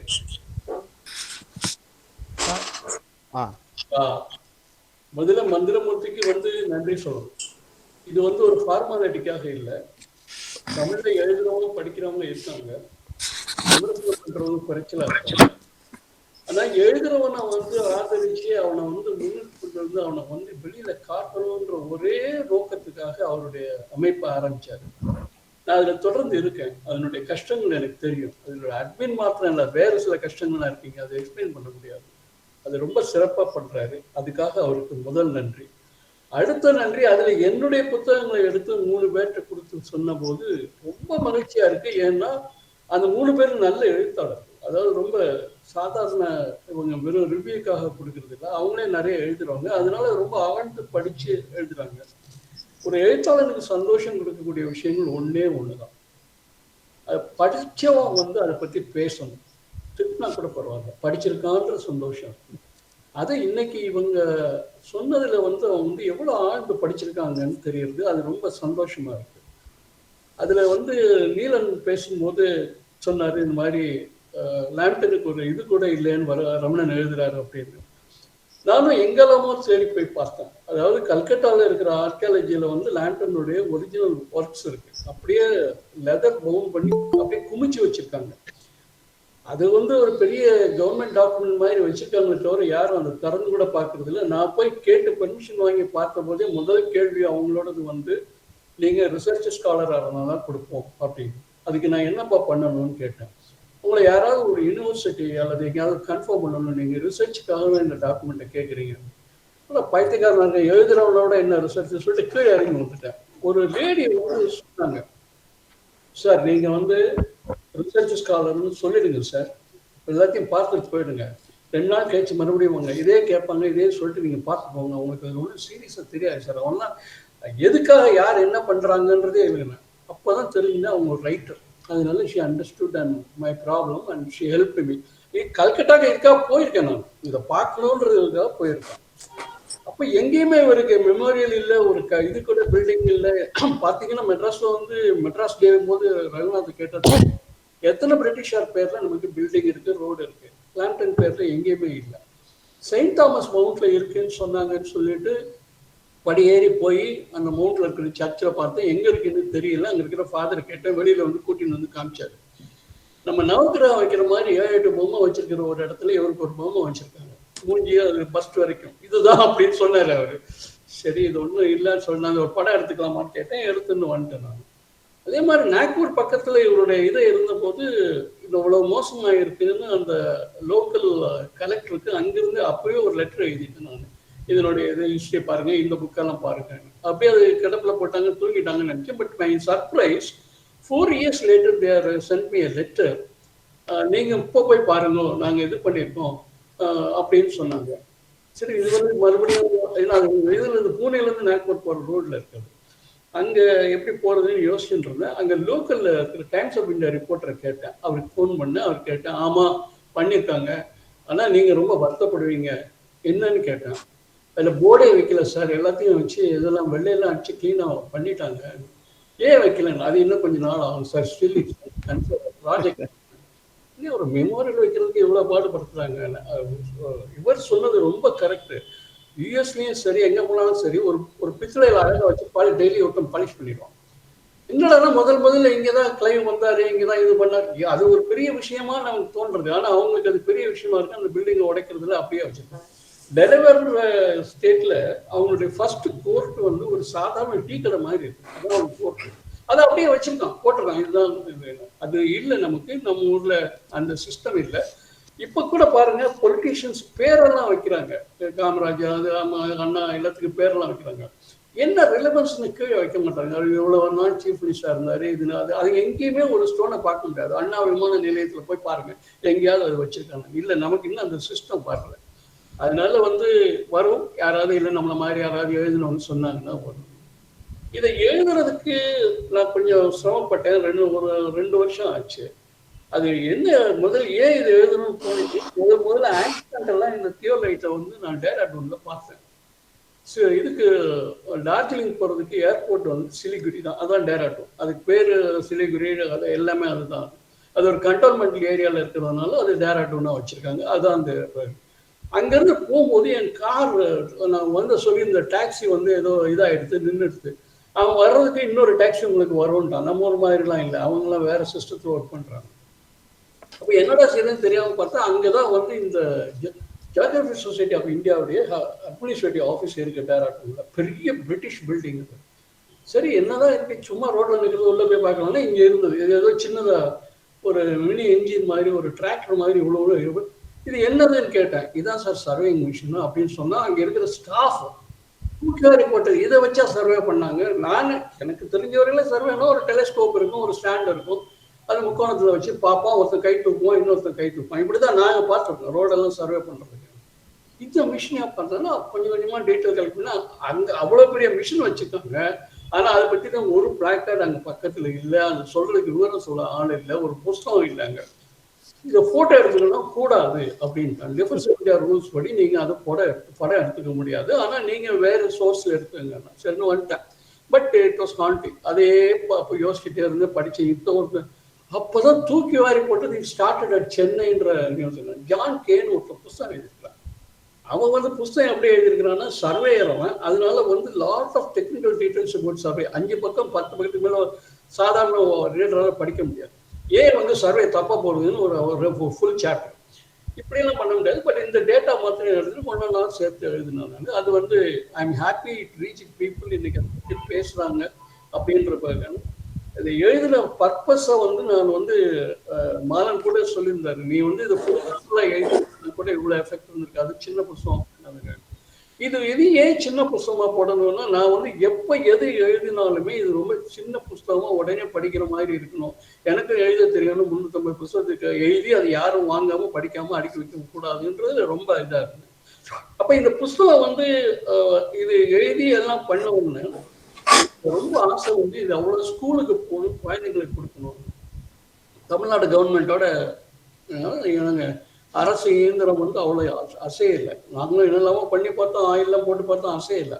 இப்போ வந்து ஒரு சந்தோஷமான சமாச்சாரம் என்னன்னா, ஒரு மாதிரி ஒரு கிரீன் சிக்னல் கிடைச்சிருக்கு. இது வந்து தமிழ்நாட்டுக்கு போகுது.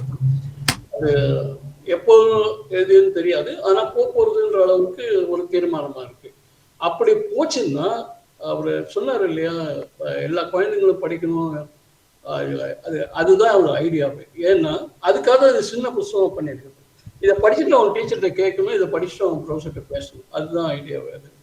அது நிறைவேறுன்ற ஒரு மகிழ்ச்சியான சந்தோஷமா இருக்கு. எப்போ எப்படி அதெல்லாம் கேட்காதீங்க, அது இன்னும் எனக்கு தெரியாது. பட் இதுவே வந்து இந்த கிரீன் கொடி சொல்றதுக்கே வந்து இது பெரிய விஷயமா இருக்கு. எம்எஸ்ஐ பத்தி மீனாட்சி பேசும்போது நிறைய தகவல்கள் இருக்குன்னு சொன்னாங்க. ஆமா, அது உண்மை. ஏன்னா நாங்கெல்லாம் வந்து எம்எஸ்ஐ வந்து அப்படியே ஒரு மியூசிஷியனாக தான் அட்மையர் பண்ணி கடவுளா நினைச்சிருந்தேன். வீட்டில் பாடுவாங்க எல்லாரும் வந்து. ஆனால் எனக்கு அவங்க டீட்டெயில்ஸ் கலெக்ட் பண்ணும்போது கிடைச்ச விஷயம் வந்து ஆத்மான அவங்க சதாசிவத்தோட செக்ரட்டரி ஒருத்தர் இருந்தார். அவர் தான் ஹெல்ப் பண்ணாங்க. அதே மாதிரி கல்கி குடும்பத்திலிருந்து வந்து போர்த் சீதா, லக்ஷ்மி நடராஜன், அவங்க இவங்களுடைய டாக்டர், அவங்க 3 பேரும் வந்து நிறைய விஷயங்கள் சொன்னாங்க. ஏன்னா இவங்க எல்லாம் வந்து எம்எஸ் இவங்க வளர்த்தவங்க. அப்போ அவங்க பாட்டின்னு தான் கூப்பிடுவாங்க. அப்போதான் எனக்கு தெரிஞ்சது இந்த லேடியை வந்து சிங்கர் மாத்திரம் இல்லை, பெரிய ரெவல்யூஷனரி. அவங்க வந்து அவங்க அவங்க மறுத்து இது பண்றாங்க. கல்யாணம் ஆன ஒருத்தரோட போய் வாழறதுன்றது வந்து நினைச்சு பாருங்க, அந்த பீரியடை நினைச்சு பாருங்க. அவங்க இதுல சொல்றாங்க, ஜக்கா வண்டியில அவங்க கூட்டின்னு வரும்போது அந்த தெருவே வேடிக்கை பார்த்தது. எல்லாரும் வந்து இவங்க யாரையோ ஒருத்தர் கூட்டின்னு வரலாம் அவ வீட்டுக்கு அப்படின்னு சொல்லி எல்லாரும் வேடிக்கை பார்த்தது. ஆனா வந்து நார்மல் லைஃப் இல்லாம பண்றாங்க. மறுநாளைக்கு காய்கறிக்காரன் வரும்போது இவங்க போய் கீரை வாங்கும் போது எல்லாரும் கதவை சாத்திடுறாங்க. அந்த கீரைக்காரன் வந்து நீ வாங்காதம்மா, நீ வாங்கினா அவங்க எல்லாம் வாங்க மாட்டாங்க. இது பாருங்க, இவ்வளவு பெரிய கஷ்டத்தை அனுபவிச்சிருக்காங்கன்னு தெரிஞ்ச உடனே தான் இந்த அம்மா பத்தி எழுதணும்னு நினைச்சு டேட்டாலாம் கலெக்ட் பண்ண நிறைய ஹெல்ப் பண்ணாங்க. நிறைய பீப்புள். இதுல என்ன ப்ராப்ளம்னா, எம்எஸ்ஐ பத்தி எழுதணும்னு தகவல் சொல்றவங்க நிறைய பேர் இருக்காங்க. அது ரைட்டா சரியா இருக்கணும். நல்லா நம்ம பாட்டு எழுதிட்டு நாளைக்கு வந்து பெரிய இதா இருக்கணும். சுஜாதா ஒரு தடவை சொன்னாரு, ஏதோ பேசும்போது சொன்னேன், நீங்க கூட ஒரு பயோகிராஃபி எழுதி வச்சிருக்கிறது பெட்டர் அப்படின்னு. ஏன்ப்பா நாளைக்கே நான் போயிடுவேன்னு நினைக்கிறியா, நிறைய இன்னும் கலாட்டம் பண்ணாரு. அப்புறம் அவர் சொன்னாரு, அதுல வேற சிக்கல்கள் இருக்கு, நிறைய உண்மை சொல்ல, நிறைய பொய் சொல்ல வேண்டியிருக்கும். அப்படி பொய் சொல்லாம எழுதினு வச்சுக்கேன், கோர்ட்டுக்கு போக வேண்டியிருக்கும். அதனால நம்ம காலத்துக்கு அப்புறம் யாராவது எழுதினான்னா அவன் கோர்ட்டுக்கு போறானோ இல்லை அவன் வந்து என்ன அவனா பண்ணிக்கிட்டோம் அவனு. அப்போ மனசுல பட்ட பாயிண்ட் ஏதாவது பயோகிராஃபி எழுதும்போது ரொம்ப ஜாகிரதையா இருக்கணும் அப்படின்னா அதுக்கு ரொம்ப இந்த கிராஸ் செக்கிங் தான் எனக்கு ரொம்ப டைம் ஆகிடுது. ஏன்னா திடம்னு ஏதாவது சொல்லிடுறாங்க. எம்எஸ் வந்து ஸ்கூல்ல படிக்கல, 5ஆம் கிளாஸ்லயே நல்ல வேளை அந்த டீச்சர் அவங்க அடிச்சு நிறுத்திட்டாங்க. அவங்க படிச்சிருந்தாங்கன்னா வெறும் எஸ்எல்சியோட நின்றுருப்பாங்க. இனிமேல் பள்ளிக்கூடம் போக மாட்டேன், நான் பாட்டே கற்றுக்கிறேன்னு ஸ்கூலுக்கு போல அம்மா சரின்ட்டாங்க. அப்போ ஒன்றும் பெரிய இம்பார்ட்டன்ஸ் இல்லை படிப்புக்கு. ஆனா மியூசிக் அகாடமியில வந்து ஒரு சிஸ்டம் இருக்கு. அந்த இது அவார்டு கொடுக்கும்போது அவங்க வந்து அவங்களுடைய அட்ரஸை வந்து இங்கிலீஷ் இருக்கு. செம்பை வைத்தியநாதர் கொடுக்கும்போது அதை சொல்றாங்க, ஏன் நான் தான் இங்கிலீஷ் கொடுக்கணும், இந்த பையன் நல்ல பையன் தான், இவன் பையன் அதெல்லாம் படிக்கப்படாது, நீங்க தான் பண்ணணும், நீங்க இங்கிலீஷ்ல பேசணும்னா கொடுக்கப்படாது, அப்படி ஒரு ரூல். அப்போ அதெல்லாம் ரொம்ப இதா இருந்ததுக்கு இவங்க எப்படி பேசினாங்கன்னு வந்திருக்கு. அது வந்து எல்லாரும் சொல்றாங்க. ஆனா எனக்கு என்ன டவுட்னா, இவங்க எப்படி இங்கிலீஷ்ல பேசியிருப்பாங்க. பாட்டு வந்து அதே மாதிரி ரீப்ரொடியூஸ் பண்றது ஓரளவுக்கு பண்ணிடலாம். கேட்டு கேள்வி ஞானத்துல எத்தனை இந்தி பாட்டை நம்ம ஆளுங்க பாடுறாங்க. அதை விடுங்க, ஸ்ரேயா கோஷல் வந்து எவ்வளவு தமிழ் பாட்டு பாடுறாங்க, எப்படி கேட்டு கரெக்டான சொல்ல. பட் பேசுறதுன்னா, அதுவும் ஸ்டேஜ்ல பேசுறதுன்னா எப்படி பண்ணியிருப்பாங்க. அங்க யாரும் இதை ஹிந்து மியூசிக் அகாடமியில ஒரு லைப்ரரி இருக்கு. இது வரைக்கும் வந்து எல்லா மியூசிக் சங்கீத வித்தோ சபையா இருந்த காலத்துல இருந்து வந்து அட்ரஸ் தான் அதுல பைன் பண்ணி வச்சிருக்காங்க. இது மாத்திரம் இல்லை, அந்த 2 வருஷத்துக்கு இல்லை. ஆனா வந்து ஹிந்து ஆர்கிவ்ஸ்ல கேட்ட போது அவங்க அப்போ இப்ப இருக்கிற மாதிரி டிஜிட்டல்ல, நான் அப்ப இருந்த போது அவங்க மைக்ரோ ஃபிலிம்ல இருந்து கன்வெர்ட் பண்ணிட்டு இருந்தாங்க. அதை எடுத்து கொடுத்தாங்க. அதுல இருந்து ஒரு வரி இருக்கு, she spoke a beautiful English அப்படின்னு இருக்காது. அந்த அட்ரஸ் வந்து ஓகே, அம்மாவுக்கு இங்கிலீஷ் பேச தெரியுது அப்படின்னு நினைச்சிட்டேன். எதுக்கு நான் சொல்றேன்னா, இது வந்து கட்டுரை என்னுடைய கதையில என்னுடைய நாவல் இதுல வந்து பயோகிராஃபில ஒரு வரி தான் வரும். ஆனா இதை வந்து சரியா பண்ணணும்ன்ற பயத்தோடய ஒவ்வொன்றா பண்ணிட்டு இருந்தேன். இதுல என்னன்னா, எம்எஸ் உடைய அதர் சைடுக்கு ஒரு காசிப் ஸ்டோரி எல்லாம் இருக்கு. இவரை லவ் பண்ணாங்க, அவங்க லவ் பண்ணாங்க, இவங்களுக்குள்ள சண்டை. நான் வந்து அது வேண்டான்னு ஒரு, ஏன்னா அது இப்ப என்ன பயோகிராஃபி ஒருத்தரை பத்தி எழுதணுன்றதுல வந்து இதை எழுதுறது மூலம் அந்த ஆதர் வேணா பாப்புலர் ஆகலாம். ஜார்ஜ் அப்படிதான் பண்ணிட்டாரு. ஜார்ஜுக்கு அதுல எனக்கு என்ன ரொம்ப வருத்தம்னா, அவர் ரொம்ப சீனியர் ஜேர்னலிஸ்ட், அவர் அப்படி பண்ணிடக்கூடாது. ஆனா அவர் வந்து நான் தனியா பேசும்போது சொன்னார், அவரு இல்ல, I got all the evidences with me அப்படின்னு சொன்னார். நான் சொன்னேன், தனிப்பட்ட 2 பேருடைய லெட்டரை எடுத்து அந்த எவிடன்ஸ் நான் கையில வச்சிருக்கேன்னு சொல்றதுல என்ன இருக்கு அப்படின்னு. பெரிய எடிட்டர் அவர் அதுக்கு மேல ஆர்கியூ பண்ண முடியல. ஆனா வந்து அதெல்லாம் நான் பண்ணக்கூடாதுன்னு இருந்தேன். ஏன்னா இந்த கல்கி லாஸ்ட்ல போய் மிகப்பெரிய கடன்ல வந்த போது கூட ஏன் வந்ததுன்னு நான் எழுதல. அவங்க கடன்ல வந்துட்டு அதுக்கெல்லாம் ஹெல்ப் பண்ணாங்க. ஏன்னா அது ஒரு பெரிய ஸ்டோரி. ஏன் வந்து திடீர்னு ஒரு பத்திரிகை ஒரு ஆள் மூடுறாரு, அவ்வளவு பேரை வேலையை விட்டு போக சொல்றாரு, அது ஒரு சதாசிவம். இந்த man can sell anything in the world. மேக்சின் இல்லை, அவருடைய நேச்சர். அப்போ வந்து அதெல்லாம் நமக்கு வேண்டாம் அப்படின்னு விட்டுட்டேன். அப்ப கூட சில பேர் கேட்டாங்க, நீங்க அதையும் நீங்க எழுதியிருக்கணும் அப்படின்னு. ஏன் கல்கியில இருக்கிறதுனால அதை எழுதக்கூடாதுன்னு நினைச்சுக்கோங்க. நான் சொன்னேன், கல்கியில இருக்கும் இல்லைன்றது வேற விஷயம். அந்த பார்ட் வந்து எம்எஸ்க்கு சம்பந்தம் இல்லை, அதுக்கு அவசியம் இல்லை. நான் எம்எஸ் அம்மா பத்தி தான் எழுதுறேன். ஓ அப்படிங்களா அப்படின்னு சொன்னாங்க. அது மாதிரி அது இருக்கு. அப்புறம் நீலவானம் பத்தி ரகுநாத் வந்து ரிசர்ச்சே பண்ணிருக்காரு. யாருக்குன்னு ஒரு தடவை பேசிட்டு மாத்திரம் இல்லை, அவருக்கு ரொம்ப பிடிச்சி நிறைய முறை படிச்சுட்டு இருந்தாரு. அவருக்கு இந்த புத்தகத்தை நான் கொண்டு போய் கொடுத்து அவர் எங்கேயோ ஹாலிடேக்கு சன்னை பார்க்க போகும்போது இது ஃப்ளைட்டில் படிச்சுட்டு போங்கன்னு சொன்னேன். அது எதுக்காக கொடுத்தனா அன்றைக்கி தான் அந்த புத்தகம் வந்திருந்தது 2 நாளுக்கு முன்னாடி. அப்புறம் அவரை பார்க்க முடியாது, 6 மாதம் இவங்கெல்லாம் 6 மாதம் ரெசிடென்ட் தான் இந்தியாவில், 6 மாதம் வெளியில். அதனால அவருக்கு கொடுத்து அனுப்பிச்சேன் நான். ஆனால் அவர் ஃப்ளைட்லேயும் படித்து அங்கேயும் போய் படித்து அங்கேருந்து குவைத்துக்கு பேசும்போது இன்னொரு படித்து இன்னைக்கு அதை பெரிய பவர் பாயிண்டே பண்ணிட்டார். மோஸ்ட் அன்ஃபார்ச்சுனேட் அது இன்னைக்கு சரியாக பண்ணலை. அதான் இந்த சார்ட்டர்ட் அக்கௌண்டன்ட்காரங்க எப்பவுமே அடுத்தவங்க தப்பை கரெக்டாக பண்ணுவாங்க, அவங்க தப்பை சரி பண்ண மாட்டாங்க. இது ஏன்னா இந்த பவர் பாயிண்டை பண்ணி இந்த கிளைம் பெரிய விஷயம் இருக்கு. சரி என்னமோ அவ்வளோதான், அதோட லக்கு அவ்வளோதான் நினச்சிருந்தேன். இந்த இதை எழுதுனதுமே ஆக்சுவலாக எவ்வளோ பேருக்கு ஞாபகம் இருக்குன்னு தெரில. ப்ராபபிளி ஜெயராம் இவருக்கு ரகுநாதனுக்கு ஞாபகம் இருக்கு. மெட்ராஸ் ஏர்போர்ட்டில் எல்டிடி இதே மாதிரி ஒரு அட்டம் பண்ணி பிளாக் பண்ணிட்டாங்க. ஆனால் இவ்வளோ பெருசாக இல்லை, அது ஏதோ டெக்னிக்கல் ஃபெயிலியர் ஆகி ஆக்சுவலாக they want to attack the petrol pump only so that whole airport will get it. அது எல்டிடி பண்ணாது. அது உடனே கண்டுபிடிக்கல. அதுக்கப்புறம் சப்சிக்வெண்ட்டாக என்னெல்லாமோ பண்ணி அப்புறம் பில்டப் எல்லாம் பண்ணாங்க. பட் இது ஒரு பாசிங் நியூஸாக போயிடுச்சு. அது தோணிட்டு இருந்தது எனக்கு.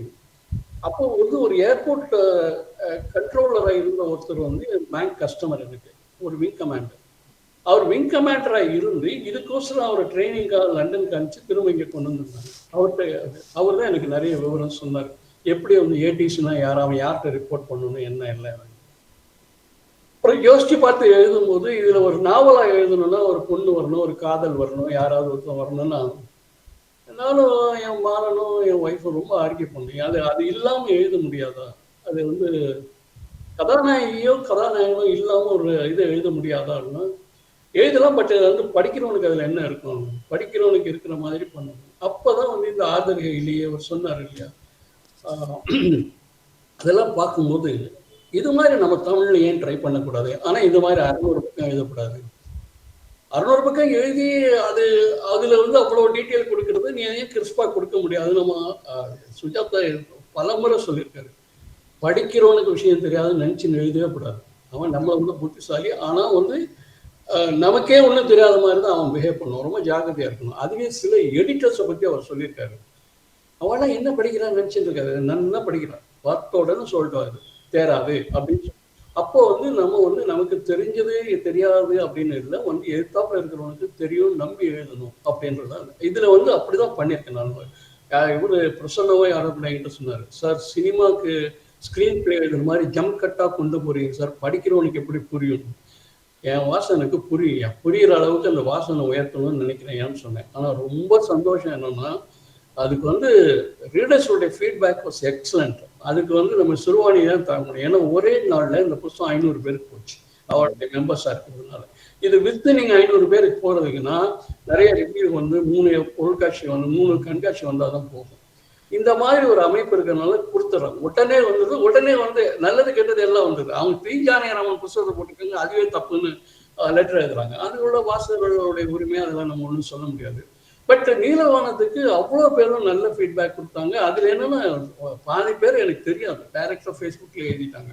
அப்போ மனசுக்கு திருப்தியாக இருந்தது, ஓகே இது ரீச் த பீப்புள் அப்படின்னு. அவர் ரகுநாத் சொன்னார் இது மாதிரி அடுத்தது போகணுன்னு. இப்போ அடுத்தது போடுறதுக்கு இன்னும் கொஞ்சம் வேறு ஏதாவது ஒரு பிளாட் கிடைக்கணும், திங்க் பண்ணணும், யாராவது ஹெல்ப் பண்ணணும். ரகுநாதனே ஹெல்ப் பண்ணலாம், ஏன்னா இவர் சுந்தரம் சொல்ற மாதிரி எல்லாத்தையும் படிச்சிருக்காரு. அதாவது இவர் சிஏல எவ்வளவு படிச்சாரு என்னன்னு தெரியாது. ஆனா ஆக்ட படிக்கிறாரோ இன்கம் டேக்ஸ் ரூல்ஸ் படிக்கிறாரோ என்னமோ தெரியாது, இதெல்லாம் படிச்சுட்டே இருக்கிறார். படிச்சு திரும்ப படிக்கிறார் சார் அவரு. அதுதான் இவனையும் பெராசியம் யாராவது 2 தடவை படிப்பாங்களா? இவர் படிக்கிறார். ஏன்னா ஒவ்வொரு தடவை படிக்கும்போது is getting interest on that. அது மாதிரி படிக்கிறவங்க அது மாதிரி விஷயம் சொன்னவங்க ஹெல்ப் பண்ணாங்கன்னா இன்னொரு நாவலுக்கு போகலாம். ஒன்றும் இது இல்லை. இப்போ ரொம்ப சந்தோஷமா இருக்கு. என்ன நல்ல ஒரு அதாவது ரொம்ப எக்ஸலண்ட் ரிவ்யூஸ். அதாவது இது எப்படி பண்ணணும்னு தெரிஞ்ச ஒருத்தவங்களை ரிவ்யூ பண்ணுறதுக்கும் சாதாரண ரிவ்யூ பண்ணுறதுக்கும் இருக்குது. அது அழகாக பண்ணியிருக்காங்க. அதுக்கு இந்த மாதிரி ஒரு ஆப்பர்ச்சுனிட்டி கொடுத்து இவ்வளோ பெரிய எக்ஸ்போஷர் கொடுத்து என்னுடைய 3 புத்தகத்தை அறிமுகப்படுத்தினதுக்கு மந்திரமூர்த்திக்கு ரொம்ப தேங்க்ஸ்ன்னு சொல்லிட்டு ரொம்ப சாதாரணமாகிடும். நிறைய தேங்க்ஸ், அவ்வளோதான் என்னால் சொல்ல முடியும். மந்திரமூர்த்திக்கு நம்ம ஏதாவது ஹெல்ப் பண்ணணும்னு ஒவ்வொரு தடவை நினச்சிப்பேன். உங்களுக்கு தெரியுமா, எத்தனை பேருக்கு தெரியும் அவர் சொன்ன விரும்புவாரான்னு தெரியல.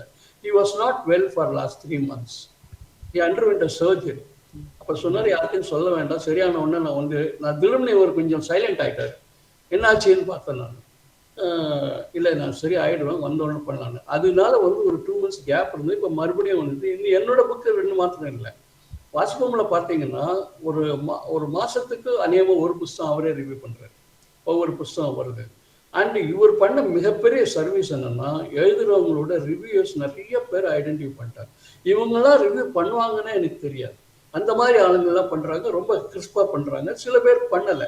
அவருக்கு வந்து மாடரேட்டர் அந்த மாதிரிலாம் கிடையாது. நல்லா இருந்தால் போடுறாரு. அவர் எழுதுறவனை ஹர்ட் பண்ணக்கூடாதுன்னு அவர் என்ன போடணுமோ அது போடணும்னு போட்டிருக்காரு. அப்யூஸ் பண்ணி எழுதுனா அல்லது நல்லா இல்லை, அதாவது நல்லா இல்லைன்னு சொல்றது இல்லை. சில பேர் என்ன பண்றாங்க, ஆதரை அப்யூஸ் பண்ணுவாங்க, அதெல்லாம் அவர் போடுறது இல்லை. அதனால அப்போ வந்து அவருடைய பொறுப்பு எவ்வளவு இருக்குன்னு பாருங்க. அந்த வகையில் அவருக்கு ரொம்ப ரொம்ப தேங்க்ஸ். ரொம்ப அருமையா பண்ணியிருக்கிறீங்க. இந்த நிகழ்ச்சியுமே எனக்கு ரொம்ப எல்லாரும் பார்த்துட்டு இருக்காங்க. ரொம்ப நல்லா போயிட்டு இருக்கு. ரொம்ப சந்தோஷமா இருக்கு. தேங்க்யூ. ரொம்ப மகிழ்ச்சி சார். ரொம்ப நிறைவாக உங்களுடைய மனசில் இருக்கிறதெல்லாம் வெளிப்படுத்துனீங்க. ரொம்ப மகிழ்ச்சி. இந்த நிகழ்வுக்கு நடத்த வேண்டும் என்ற எழுத்தாளர் ரமணன் அவர்களிடம் கேட்ட பொழுது அதற்கு இசைவு தந்து இங்கு வருகை தந்ததற்காக ரமணன் அவர்களுக்கு நமது வாசிப்பு குழுவின் சார்பாக நெஞ்சார்ந்த நன்றியை தெரிவித்துக் கொள்கிறோம். அப்புறம் இதற்கு யாரை பேச இது பண்ணலாம் அப்படின்னு இது பண்ணல, நேச்சுரல் சாய்ஸாகவே இந்த 3 பேரும் வந்தாங்க. இந்திரநீலன் சுரேஷ், மீனாட்சி சுந்தரம், ஜே ரகுநாதன். ஜே ரகுநாதன் ரொம்ப அழகாக பேசுவார்னு எனக்கு நல்லா தெரியும். அதனால் ரகுநாதன் அவர்கள் இங்கே வருகை தந்து மிகச்சிறப்பான முறையில் பவர் பாயிண்ட் எல்லாம் ப்ரிப்பேர் பண்ணி அழகான முறையில் பேசியதற்காக அவருக்கு ஒரு நன்றி. அப்புறம் எழுத்தாளர் மணி மீனாட்சி சுந்தரம் உணர்வுபூர்வமாக காட்சியிலே வரும் கீதம் அப்படிங்கிற எம்எஸ் அவர்களை குறித்த புத்தகத்தை ரொம்ப உணர்ச்சிகரமான முறையில் சொன்னார். அவருக்கும் நன்றி. அப்புறம் இந்திரநீலன் சுரேஷ் கடைசி கோடுகள், அதனுடைய பின்னணி என்ன எல்லாத்தையும் சொல்லி இதெல்லாம் நீங்கள் வந்து சுவாரஸ்யமான விஷயங்களை எல்லாம் நூல் படித்து அறிந்து கொள்க அப்படின்னு சொல்லி ரொம்ப அழகான முறையில் அவர் அந்த நூலை ப்ரெசன்ட் பண்ணார். அவருக்கும் நன்றி. வாசகர்கள் நண்பர்கள் எல்லாம் எழுத்தாளர் ரமணன் அவர்களை பெருமைப்படுத்துவதற்காக வந்து கலந்து கொண்டதுடன் டாக்டர் பாஸ்கரன் ஜெயராமனும் சுந்தரராஜன் அவர்களும் 2 நிமிடங்கள் அவருடைய படைப்புகளை குறித்தும் பேசி பகிர்ந்து கொண்டதற்காக அவர்களுக்கும் நன்றி.